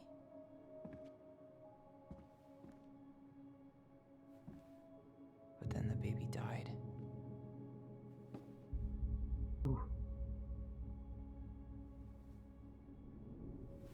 I can't even imagine how she must have felt. She left everything behind, built a whole new life for him. And then he was just gone. I guess having us helped her move on. But when it looked like we were gonna be taken away, she snapped. She just couldn't lose any more children. It really wasn't anything we did. I don't know what I'm supposed to do with all this. I don't either, but all I wanted was to understand what happened to her. And now I do. Oh. Yeah. But we still haven't seen what's in that chest.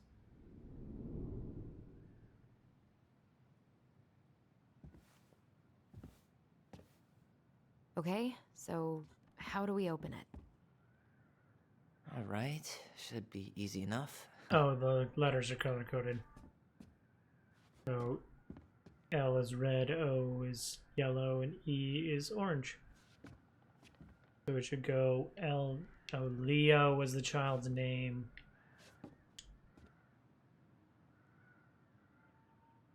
Back in your pond, Big Frog. Gold Lady stays locked up in her castle. Oh, I didn't get them We'll all. let the mangy muskrat have his rock back. The Ice King goes in the forest, obviously.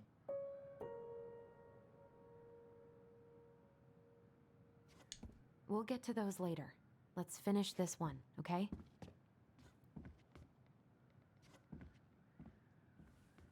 Moonhag's gotta be imprisoned in her lake. crafty goblins go here. The wise princess goes in the big wooden house, of course. That's the pious pelican spot. The mad hunter, always on the princess's trail. I didn't get all the collectibles. The princess lost her most precious treasure. That's why it all happened. I still can't wrap my head around. All right, should be easy enough.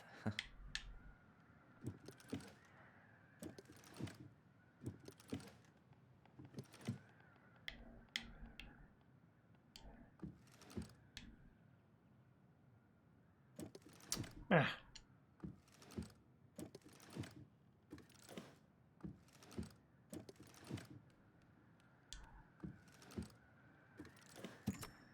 Yes.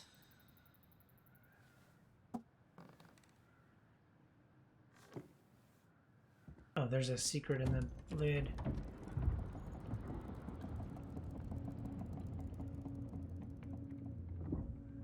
Whoa. Did it just get darker in here?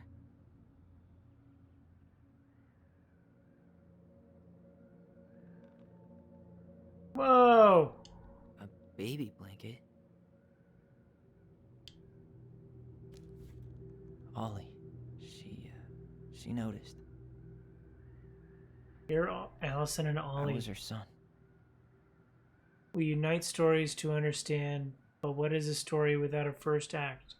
I'm sorry I've kept mine from you for so long. My love. All my love, my goblins. Why does she have a photo of that tree locked in here? That's where her tiara. Oh. Is that? Leo Ronan.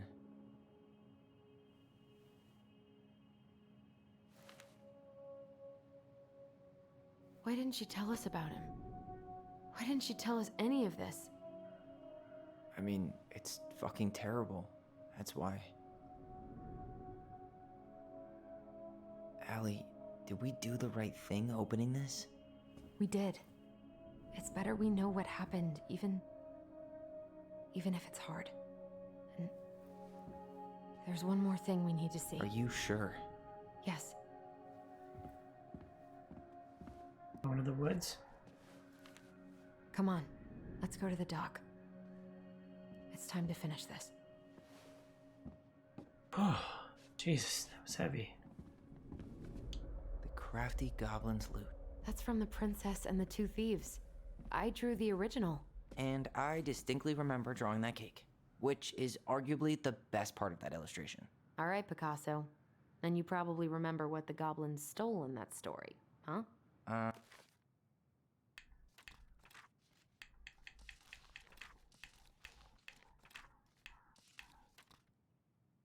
Once upon a time, in an ancient and deep forest, there lived a wise princess in a big wooden house. The house was built from strong wood on the forest, and it kept the princess warm and safe. The princess was not a native of the forest, but she never spoke about where she come from, for it made her cry. She did not have many friends, but that was how she liked it. The forest was big and deep, and many paths led to her house, but not many visitors passed by. The princess was happy, but left alone in the big house in the deep forest. She knew that the forest would provide for her, but its generosity had to be respected. So she only took what she needed, and for a long time life was just fine with the princess in the big wooden house. One winter day, when snow blanketed the earth and ice bent the trees low, the wise princess realized the food had disappeared from her house, and it was not much of at first. Only a few fruits and nuts and eggs vanished during the night. Maybe it's the birds, she said, or the mice, and for the time the princess was okay with losing some food for the winter, for the winter was long and little creatures needed to eat too. But then small items started to disappear, spoons and plates, knives and forks, and the blankets. It was as if every time she was in one part of the house, something disappeared in another room. That can't be birds and mice, said the princess. I think I might have a thief. She went outside to look for traces in the snow and noise in the wind, but there was nothing to be found nor to be heard. That's strange, said the princess. Maybe the thief is hiding inside my house. For many days she hunted, looking behind the curtains and under the bed, in the attic and the chimney, behind the poles and under the carpets, but she found nothing. And as she searched, food kept on disappearing night after night. I will make a cake, frowned the princess. A big cake with every egg and fruit and nut I still have, so that I only have one thing to keep my eye on. She spent the whole day making the cake and using everything she had left. The cake she made was so big she could hardly carry it. If I manage to protect the cake, I'll be able to survive the long winter, she said. So she added a lock to the oven and kept the big cake safe inside. But the next morning the lock had been opened and the cake had disappeared. At first the princess cried because the cake was the last of her food until the snow melted. Then she noticed two trails of tiny feet in the spilled flour. She followed the tracks to a hidden hatch in the floorboard. This is how the princess realized the two tiny thieves were living under the house right below her feet. What if they took some spoons? I don't think they stole any clothes. Definitely stole some food. Maybe they took some of the princess's fruit? What is that? Did they steal candy? No. Maybe not. I'm pretty sure they stole some eggs. That's it. I always wondered where that drawing went. She said it was her favorite, and then one day it just disappeared. No.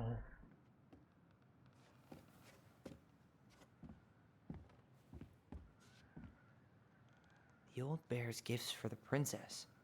I'm totally blanking on that story.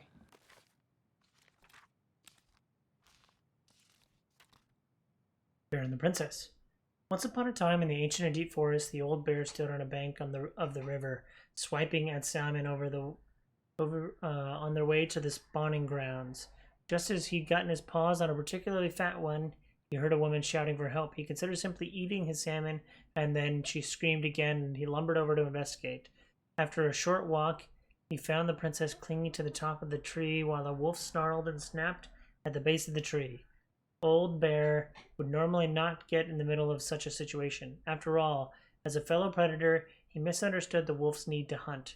But when he saw the princess, he was struck by her beauty, and he knew he had to help. With a great roar, the bear heaved his hind legs, raising to his full length.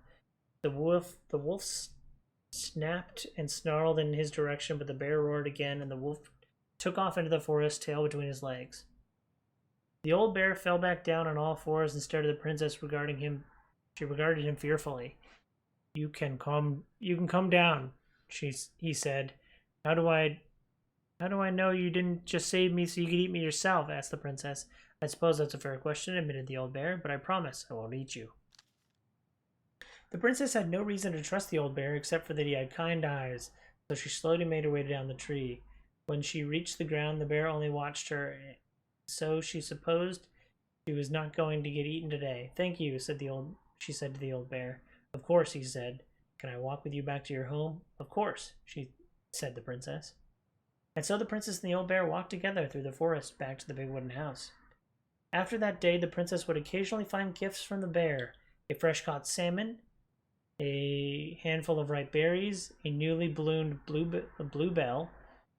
One spring, when a sudden thaw flooded the path out of the princess's home, the old bear was there, and she rode his back across the river. The old bear began to think that the princess should be his mate.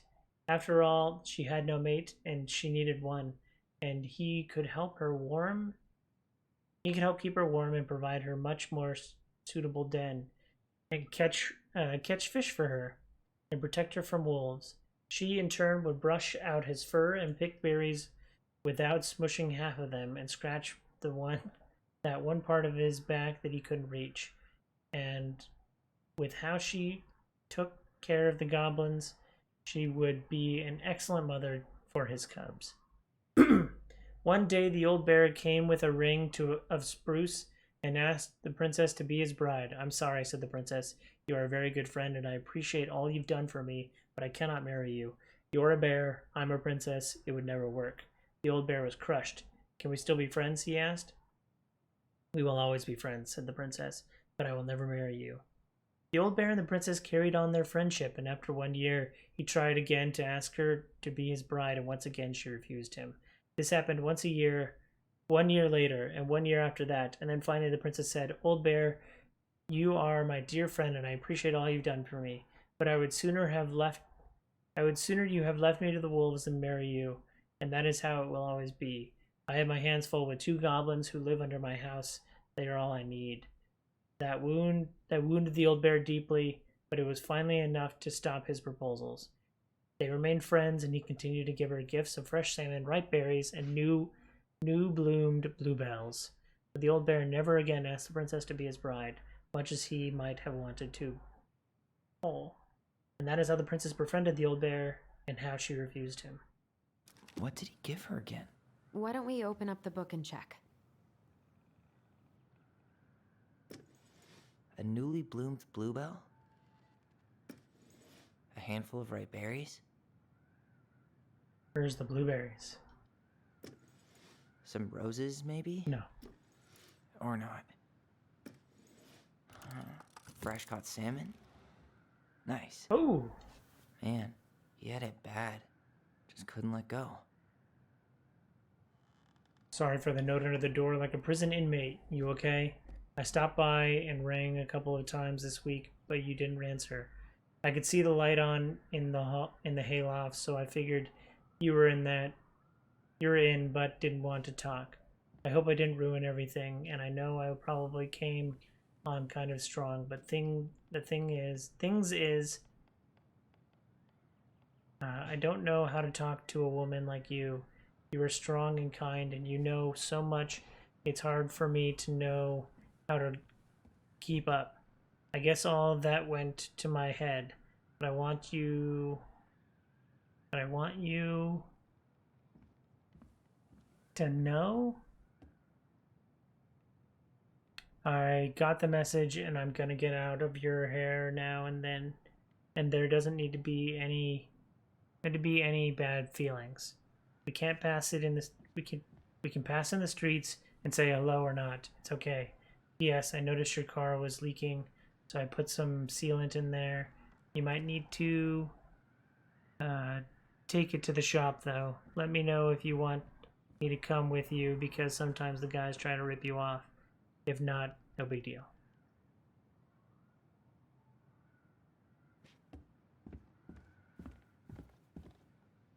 The very old beaver's repair list. That's the story where the princess's house gets damaged by a storm and the animals help her fix it. Yeah. What did they do to fix it again?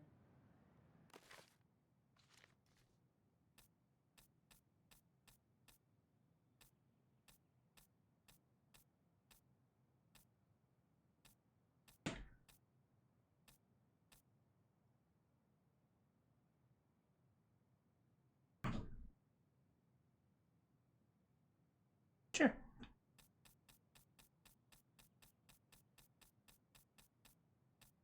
Beaver fixes the house.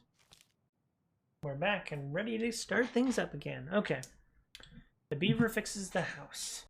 Once upon a time, in an ancient deep forest, there lived a wise princess in a big wooden house. One night, a particularly violent storm shook the house. It shook the shingles on the roof and the planks in the walls. It even shook the beams on which the house stood, blowing the whole thing near to the ground. The princess hid in the closet, fearing the house would come down on her as she slept. In the morning, the house was still standing, but it was badly damaged. The storm had blown shingles off the roof and planks off the walls, and even bent a post upon which the house stood. The first two things could fix, but the last concerned her. "What will I do?" despaired the wise princess. For though she knew many things, she did not know how to fix the big wooden house. Just then the old bear came to see if the princess had any trouble in the storm. When he found her nailing planks back into place, he said, "Stop, princess. Let me do that for you." "I'm happy to do it," said the princess, "but if you want to help me with the roof, you may." Then the pair were done with the roof and the walls. They examined the bent support post. "I could throw my body against it," said the old bear. "I am very large." He stretched up onto his hind legs, being sure the princess could appreciate how very large he was, then charged straight at the post. He threw his body against it with an impressive thud. The impact moved the post, but too far. It had bent the other direction. The wise princess had decided more precision was needed. She thought then the very old beaver, who kept an excellent dam, perhaps she could help. She went looking for the very old beaver and found the industrious, animal hard at work, slapping down mud on a part of her dam that had been blown apart in the storm. Most of the structure was unharmed because the beaver was very good at building things. The princess knew she had come to the right place. Beaver, she said, my house has been damaged in the storm. Would you help me fix it? I believe I could do that, yes, said the very old beaver. She paused, fixing her own den to follow the princess. The very old beaver examined the big wooden house and nodded. It will be an easy fix, she said, and she set about riding the post with loud slaps of her tail. When she was done, the wise princess stroked the beaver's head. Thank you, beaver. The wind blew the shingles off the roof and the planks off the walls and even bent this post. Now, thanks to you, I still have a home. Think nothing of it, said the very old beaver, who returned to work on her own den once again. That winter, the very old beaver grew ill, very ill. She was not able to fix her den nor to gather food. When the princess found out, she set apart delivering meals to the beaver. She brought stews of corn and beans and baskets full of bark and twigs from the beaver's favorite aspen. One day, the wise princess noticed that the beaver's den had begun to fall apart. She set about fixing it, though she was not as talented as the very old beaver. The fix kept getting warm and dry. Thank you, said the very old beaver. Of course, said the princess. You helped me when the storm blew my house near to the ground. Thanks to you, I still have a home, and I am very happy to do the same. The princess continued to nurse the old beaver until she came to the dam, and the forest was still. No birds sang, no branches rustled, no small things skittered within the underbrush. Oh, said the princess, staring sadly at the dam, for she knew the old beaver had passed on. Goodbye, my friend. And that was how the very old beaver passed the big wooden house, saved the big wooden house, and how the wise princess repaid her kindness. There's a fix. She repaired the water leak. She fixed the planks that were blown off the walls. She fixed the roof shingles.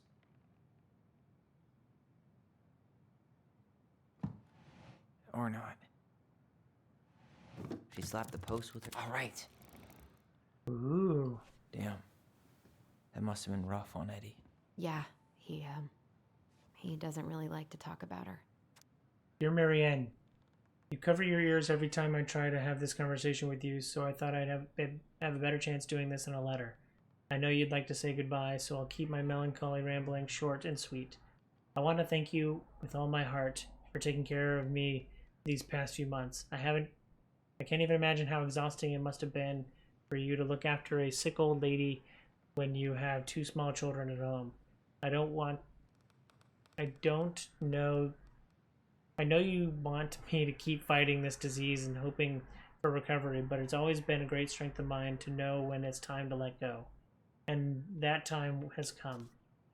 I'd like to ask you one last favor. Please take care of Eddie after I'm gone. My poor boy puts on a brave front ever since his dad died, but I know he's in pain. I would be so much more at peace knowing he was still family. Maybe he could teach the kids how to fish. He loves spending time with them. Thank you for the warmth and peace you brought to my life. Give the kids a kiss for me, will you, Carol? Ooh. The crafty goblin's good deeds.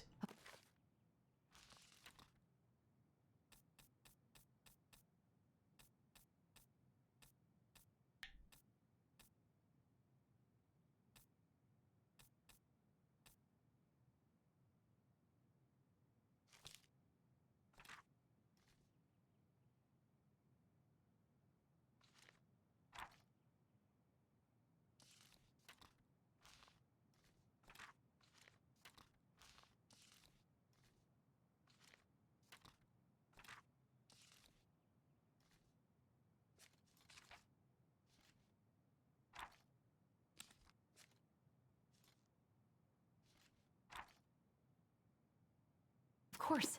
The goblins had to help out the creatures of the forest to pay off their debt to the pelican. Debt to the pelican. Well, what did they do? You know, I don't really remember. Well, let's find out. It's reading time. It is this one. Okay. Oh no, it's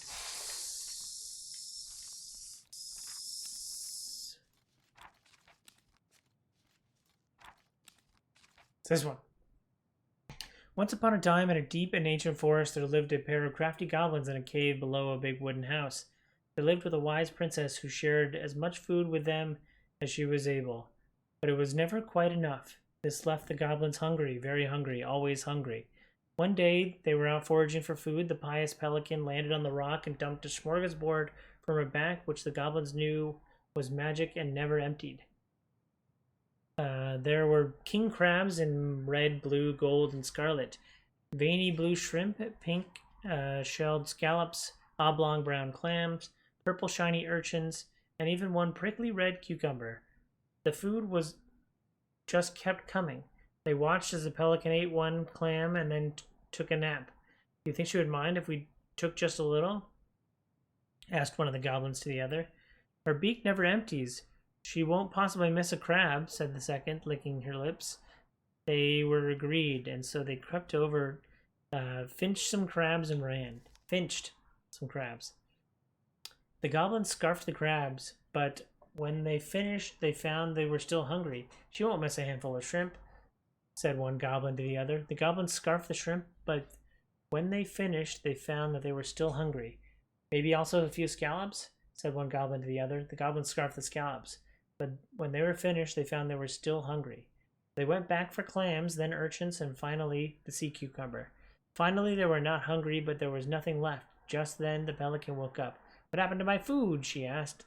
Unable to lie about it, the goblins confessed their crime.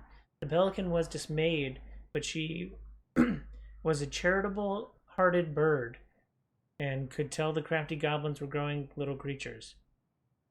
"Goblins," said the pious pelican, "I will share my food with you, but you must in return follow my example and be as generous with others as I am with you.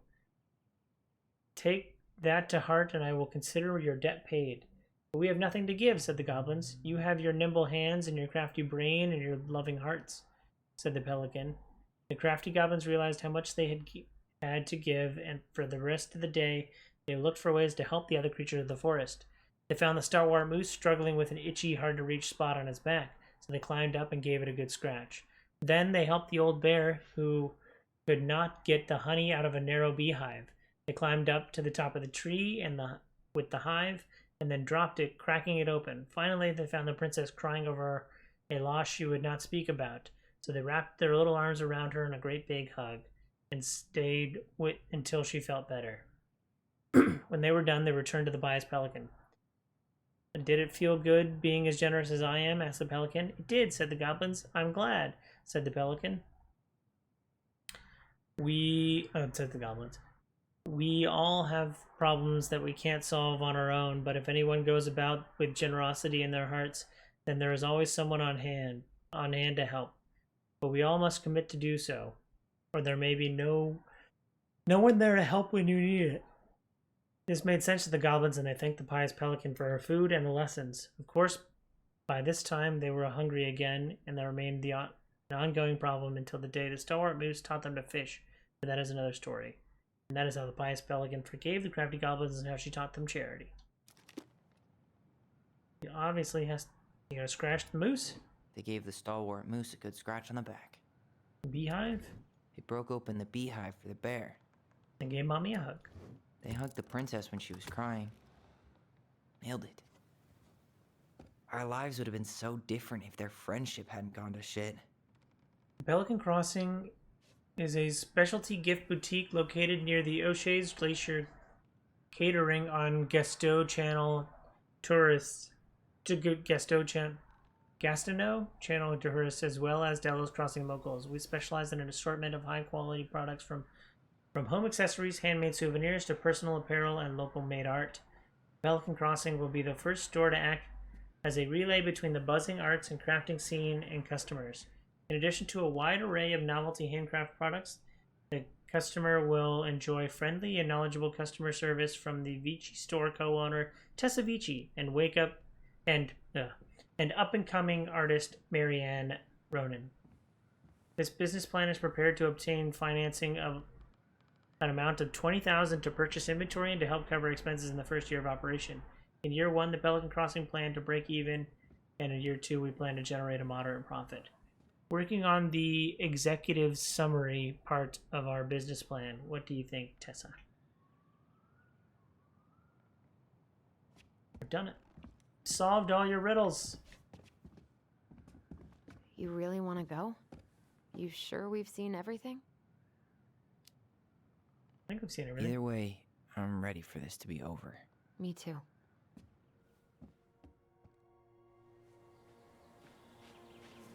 Huh. Oh man, I gotta get some water. Just read like 14 stories.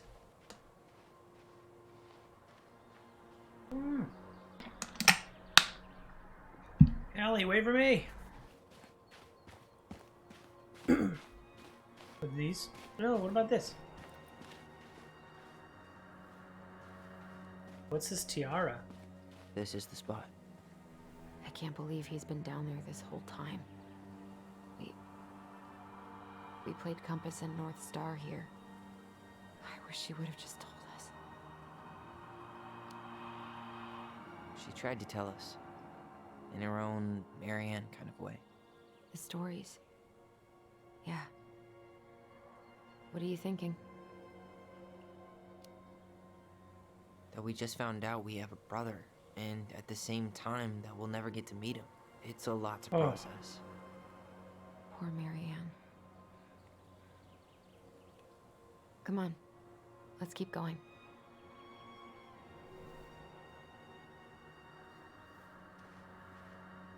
Oh. It's time for us to figure out who Marianne was arguing with on the dock.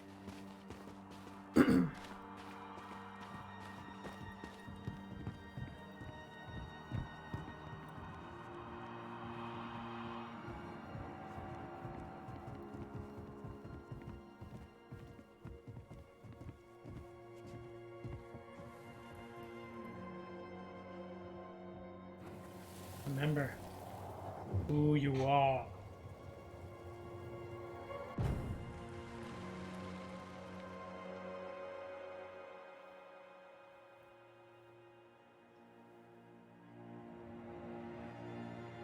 Almost.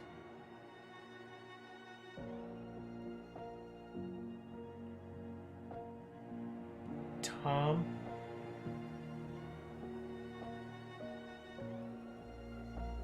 Tom? Tom Vecchi is our father? Of course. It had to be him. Tessa knew, didn't she? Yeah, she must have. That's what she didn't want to tell us. God, Marianne and Tom? I know. Ugh. What should we do now?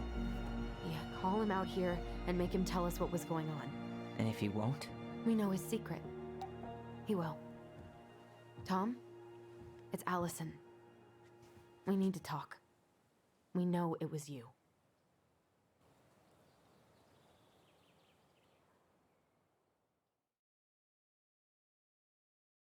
It was a little anticlimactic.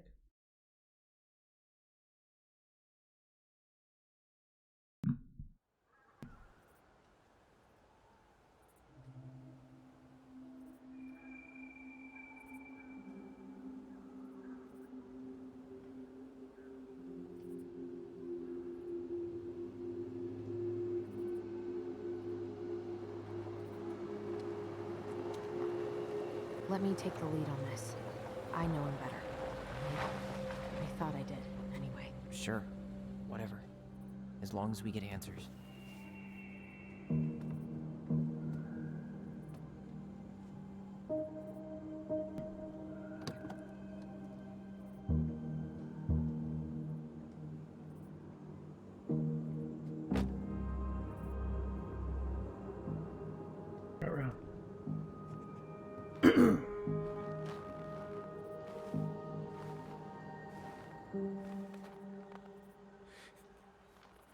Kids, listen. You're our father.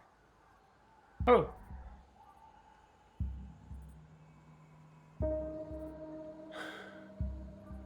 Yes. You knew how bad it got out here. How little we had. Why didn't you help Marianne? You mean all the money she wanted? We didn't have anything to spare. Well, that winter was rough on everyone. You would have starved out here if not for all the free food we gave you. Don't act like you had anything to do with that. That was all Tessa. That's a cruel presumption, young man. Maybe it was Tessa's idea initially, but I supported it. And your mother was happy to live off our handouts.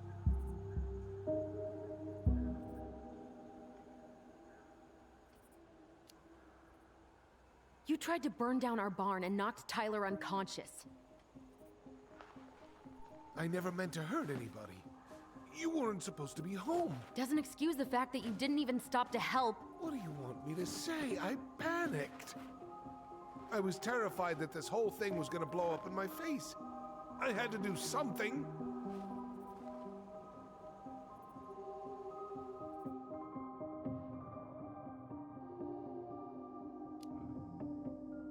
Hey, you hearing me? Yep, sorry. I'm trying really hard to keep myself from punching him in the face. He's not even the least bit sorry for what he did. He could have seriously hurt you. Yeah, he's just a fucking coward.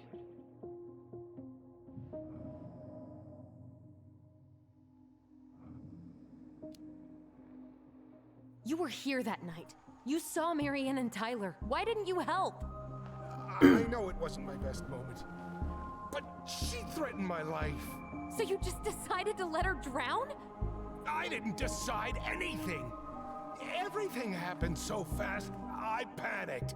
And by the time I got to town, Brown was already on his way out. There was nothing else I could do.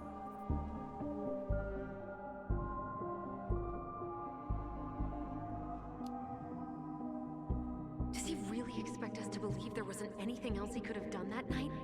I don't know, Ellie. I'd rather not think about it.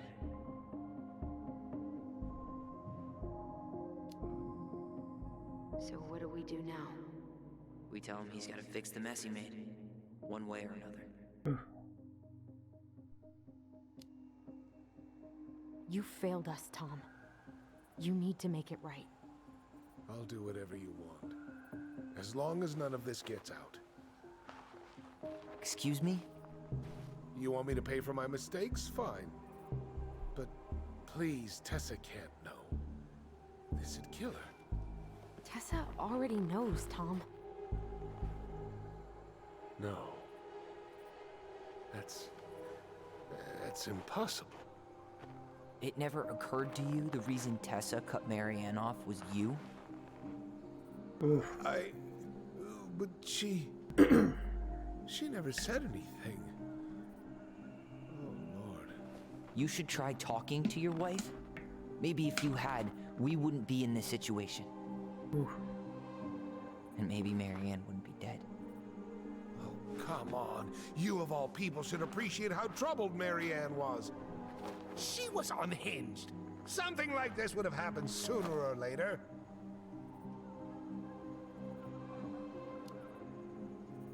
And you just couldn't risk being there when it happened. Even though it meant leaving her to raise kids out here all by herself. None of this would have happened if you'd manned the fuck up!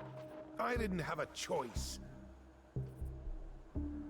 I know it shouldn't have happened. But, well, your mother was a very pretty woman. Oh. And she'd been so many places and done so many things. The way I always thought I would have. I got caught up. Love made me a fool. Look, I made mistakes. But this will not go any further than the three of us. Why? We know. Tessa knows. Marianne's dead. There's no point in hiding it anymore. He's afraid it'll tank his campaign. Am I wrong? Jesus, Tom.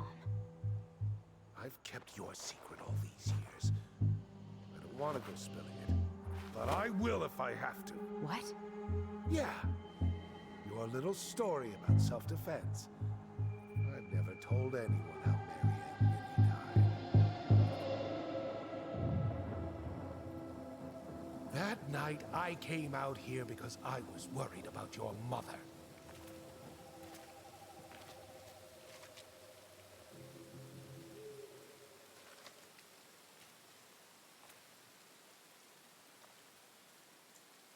Watch with a bill, or is he wearing a hat under it?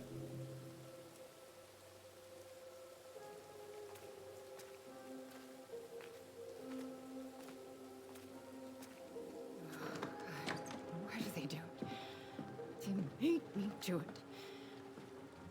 They made me do it. Why did they do it? This is his fault. This is his fault.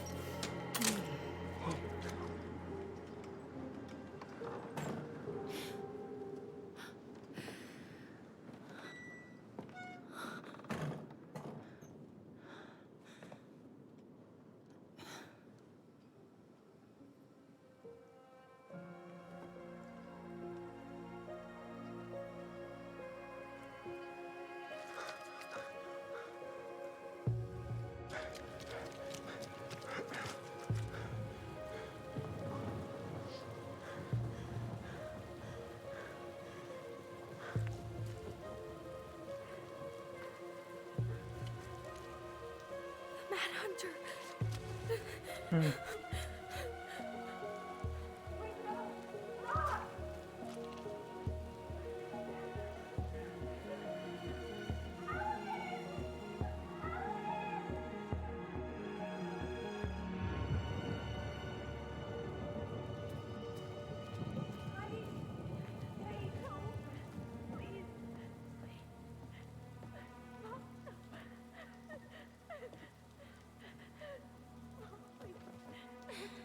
I'm not gonna hurt you.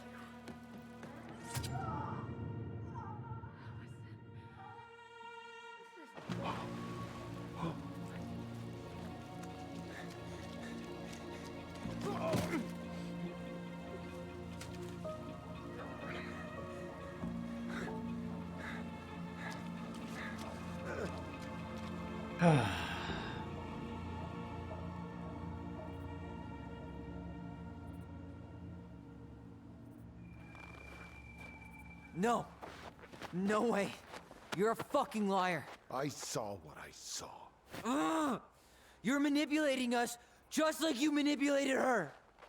Tyler! You're not listening to this, are you? Be smart about this, Allison. Are you sure you want this to get out? You've got way more here to lose than he does. His name will be all but cleared, but you'll be a killer. What will your uncle say? And Michael? Well, the whole town might turn on you. Don't touch her. You know I'm right. Just get out of here, Tom. Tyler and I need to talk alone. Just please. Think twice before making any rash decisions. There are a whole lot of lives at stake here. Leave us the fuck alone. And never come back.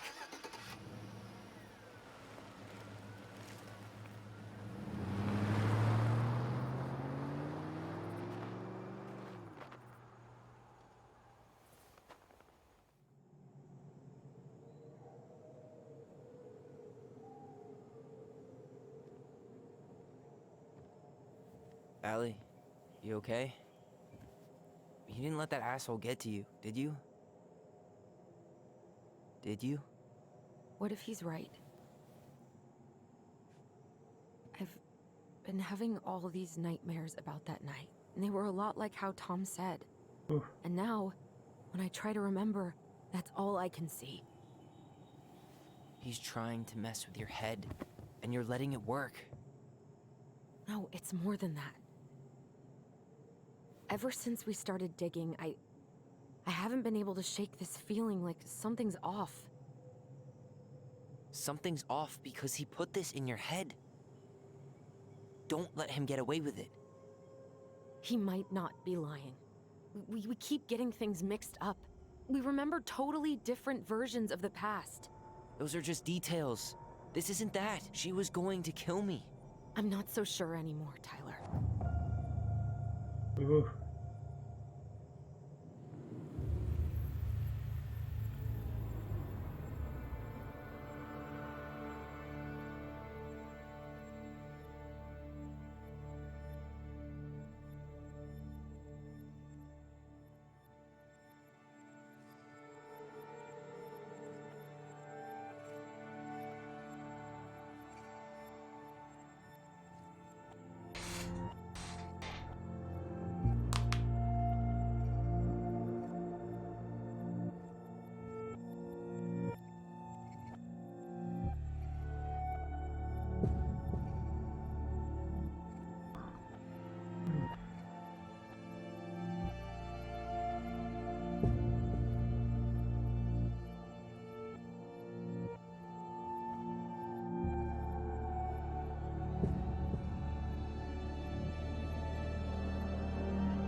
Ooh.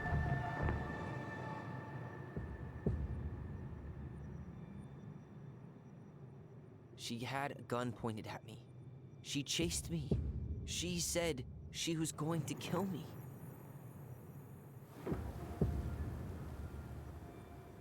Ooh, that's gonna be rough. She threatened Tom with those exact same words, with the same gun, on the same pier. The thing you said to Eddie the other day got thrown back at me. Don't you think it's possible that happened here too? I guess it's possible. Fuck. Either the sister killed an innocent mom, or the mom was really... I don't know. Crazy intent on killing the sister, or the brother. And we're never gonna know the truth, are we? Because the second you walk away from something, that's it. Yeah. I guess at this point, you just have to decide what you believe. Me? Yeah. You need to start dealing, Allie. And that means coming to terms with whatever version of the past feels the most true to you. No more running. Whatever you choose, you gotta live with it, okay? Oh. Heavy.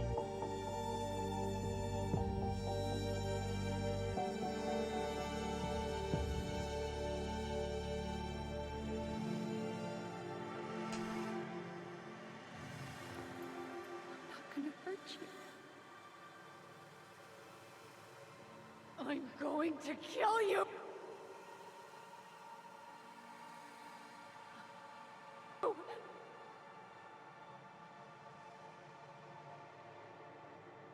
Not gonna hurt you. I'm not gonna... I'm going to kill you! hurt you. I'm not gonna hurt you. I'm not gonna hurt you. Oh, please. No, don't do this. Allison, this isn't what...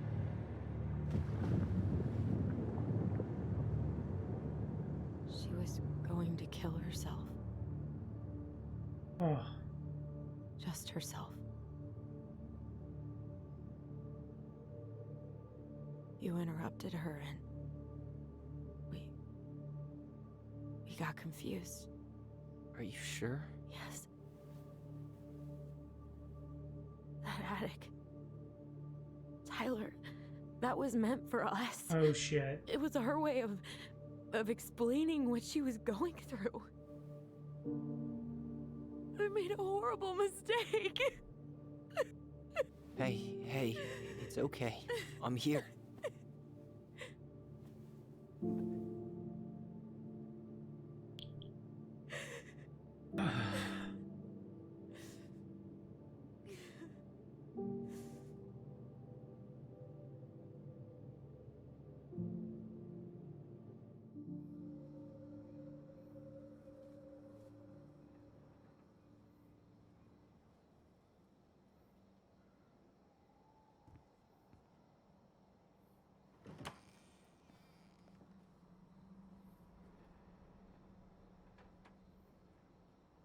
Hey, peep what I just found downstairs.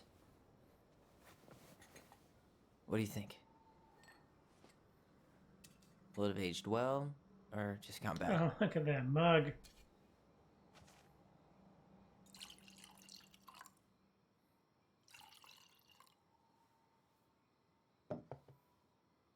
Where are you at right now? I just keep hearing her say she wasn't going to hurt you. Over and over. We were kids. We freaked out. You weren't equipped to deal with that shit. She was just talking to you. And I killed her. Stop.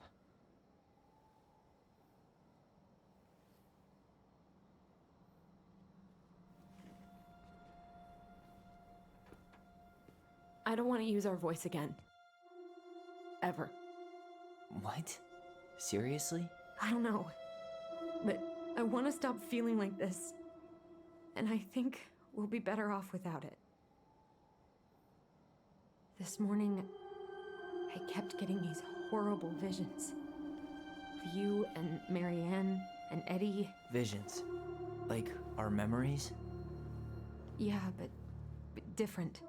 It was all my worst thoughts brought to life. Oof. You were in my bedroom saying I abandoned you. Eddie called me a snake. I'm sorry. I should have been there for you. It's okay. I was the one who walked out. I can't let that happen again. I don't think it will. Something's been pushing us to find answers. And now we have them. Maybe I'm wrong. And if it stays bad, we can stop. But I really want to keep what makes us, us.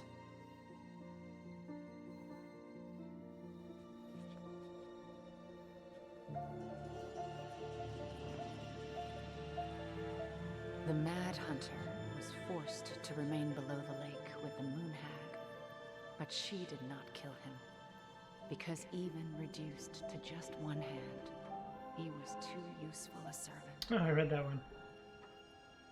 Lo, he plotted What do you the day think? he would emerge. Brothers and To sisters? once again hunt the wise princess and earn back his left hand. Always. And that Hey, he's is wearing the his ring. story of how the crafty goblins rescued the wise princess from the Mad Hunter.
6 months later.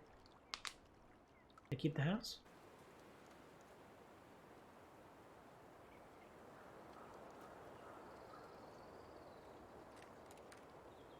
It's like they did. Oh, they got a haircut? Oh, they're moving to Juneau.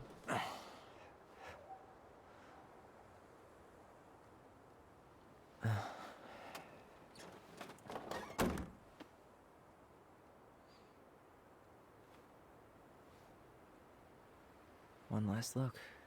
I'm good to go.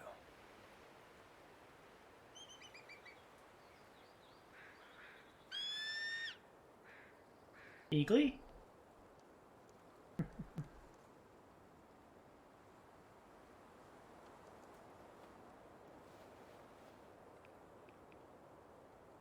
Hey, it's me. Hey, me.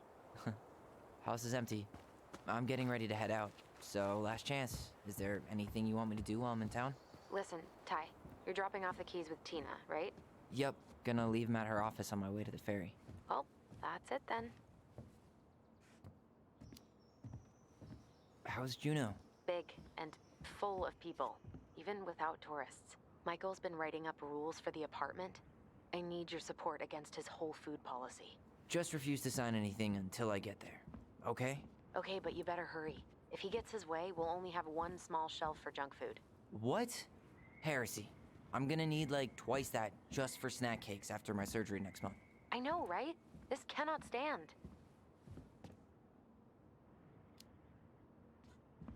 Did you see the article I sent you about Tom losing the election? Ah, yes. I saw your message right before derby practice, so I didn't have time to read it. But I did cackle at the headline. Did you picture Tom's face whenever you went in for a block? No, but that is a great idea. Anyways, I'm glad Tessa finally left his ass. Karma is a bitch.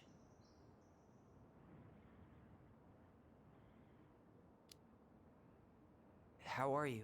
Good, actually. Really good. You? Same. You know, emptying the house really cleared my head out. Thanks for doing that. The observatory really needed me this week. And after everything that happened, I just felt like I needed to keep some miles between me and Delos Crossing. No worries. You still loving your therapist? Gail, yes. I was actually just doing some letter writing she assigned me as homework. It really helped me get some perspective. That sounds awesome.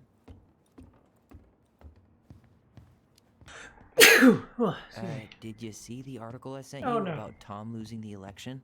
Ah, yes. I saw your message right before derby practice, so I didn't have time to read it. But I did cackle at the headline. Did you picture Tom's face whenever you went in for a block? No, but that is a great idea. Anyways, I'm glad Tessa finally left his ass. Karma is a bitch. Okay, I'm gonna hang up now. See you tonight. Okay. I'm gonna take one last walk through the house and then head to the fair. Drive safe. Pretty sure that's the only way possible in the old Allison mobile. Love you, Tyler. Love you. Certainly hope the new owners are Mr. or Mrs. Fix-It.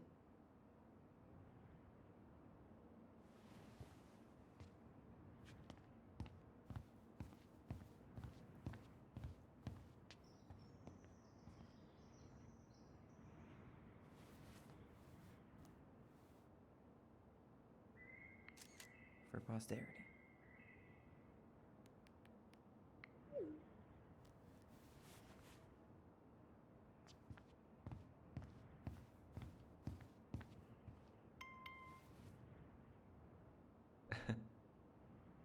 Crafty goblins.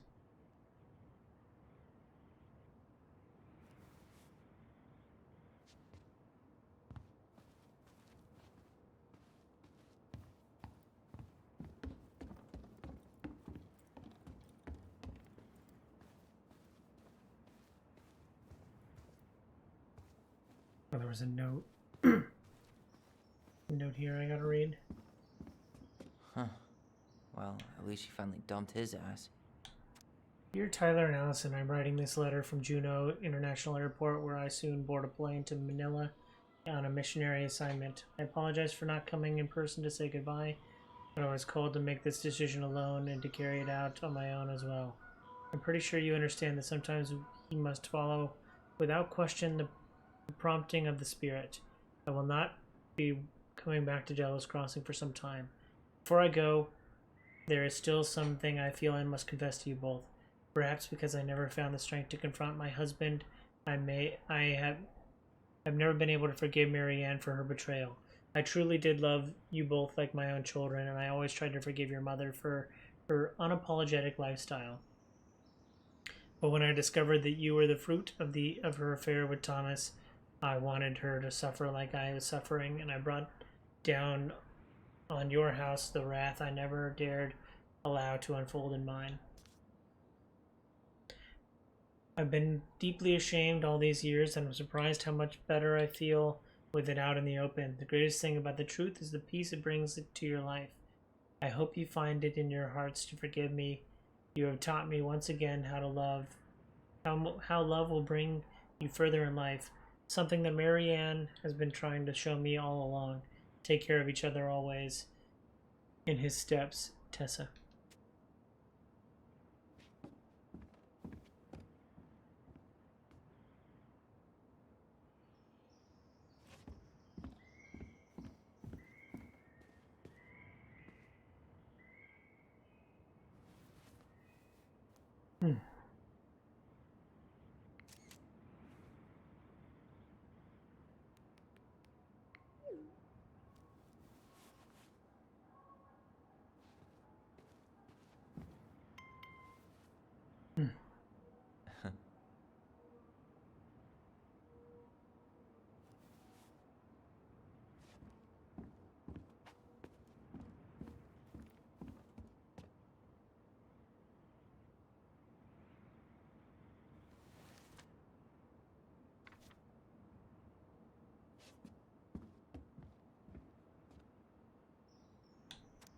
Dear Allison and Tyler, I'm not sure where I'm supposed to send this, so I hope it will reach you. Heard from Laura that you finally sold the house. I'm guessing both be on your way soon.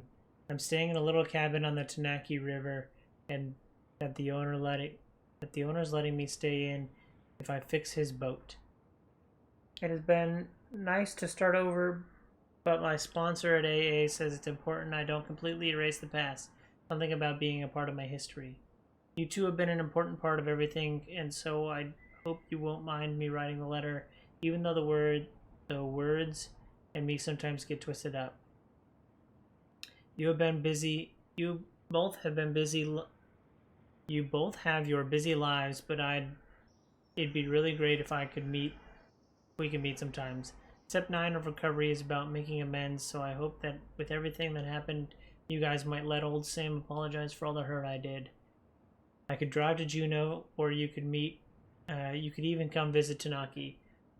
Once, got a nice pullout, but you'd have to fight me for the blanket. Haha, just kidding. There's two. One of them's kind of smelly, though.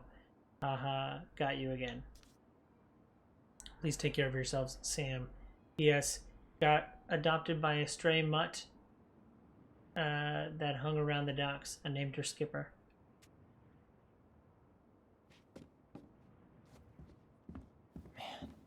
Seeing it empty is so weird, but at least it's the last time we'll ever have to.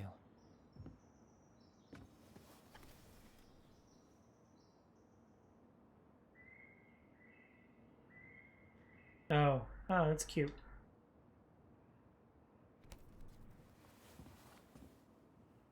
Can I interact with this? Take your laptop.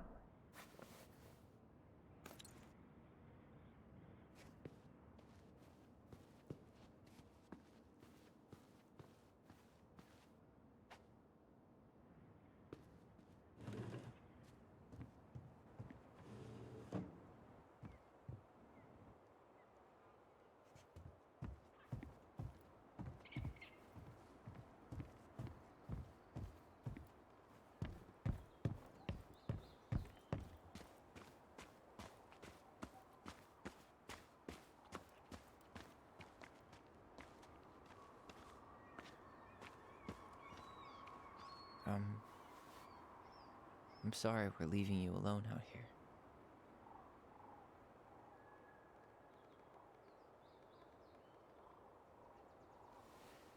Bye, Leo. Oh.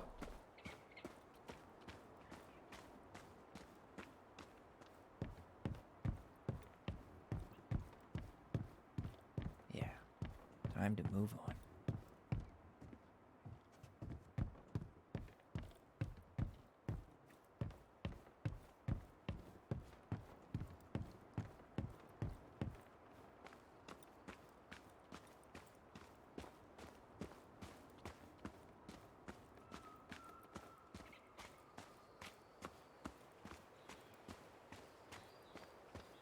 Garage. Can I get in the garage?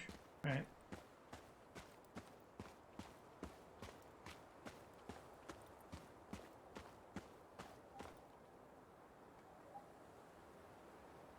Aw, dreamy sigh.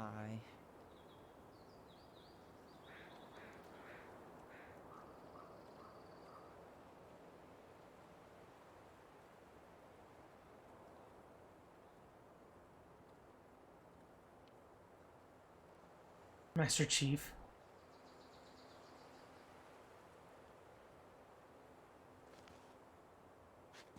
Wait, am I? Oh.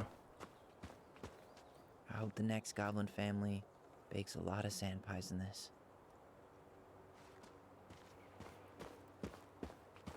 Something else I'm forgetting in the house? Oh, I have to close it.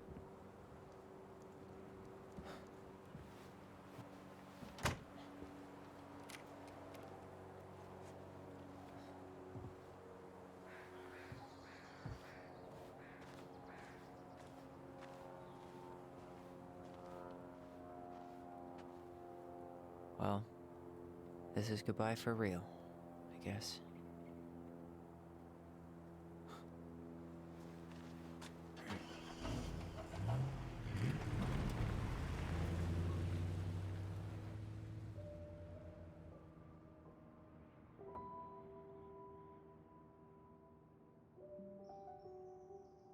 Hey, Aaron.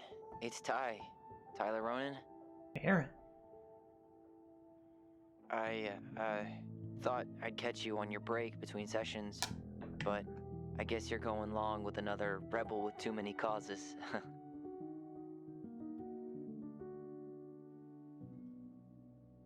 I know I haven't reached out since I left Fireweed, but I just wanted to say,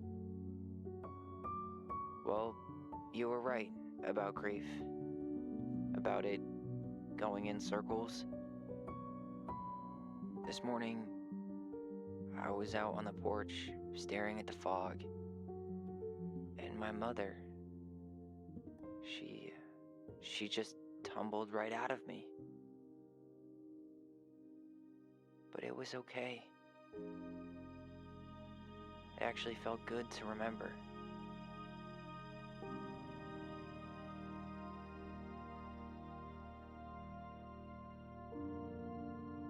Anyway, give me a call back if you get a chance. I'll see you around. And thank you.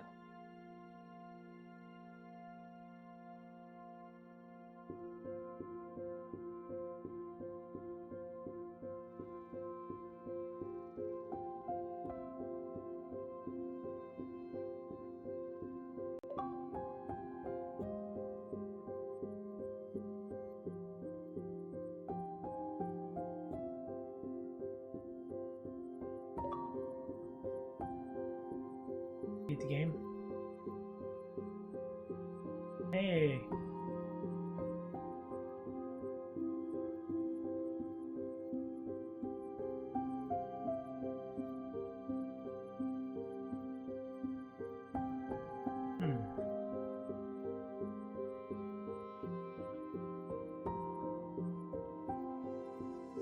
That was really good.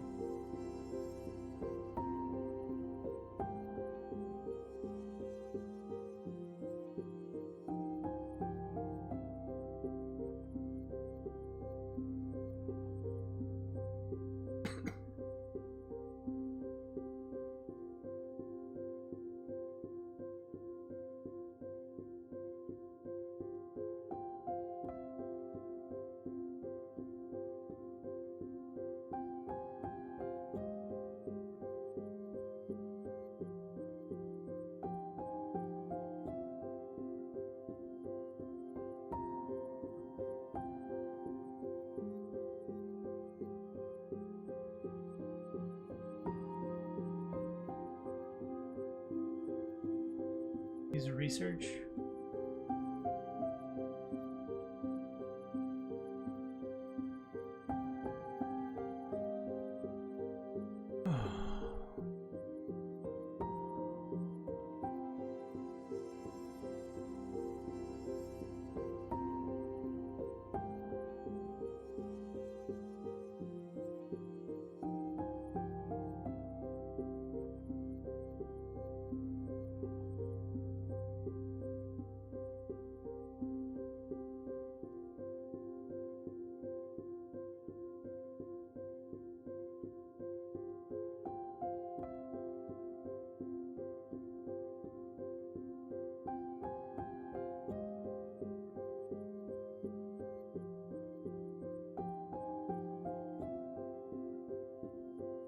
Yeah, good to see Cloud was behind this. Oh, give me a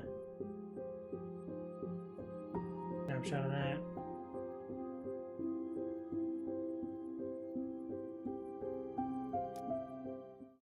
Allison was grateful they completed Marianne's puzzle. 15% forced the chest open. That was even a possibility. Allison was influenced by Tom's testimony. 0% believed in Tom's testimony. Believe the twins' memories.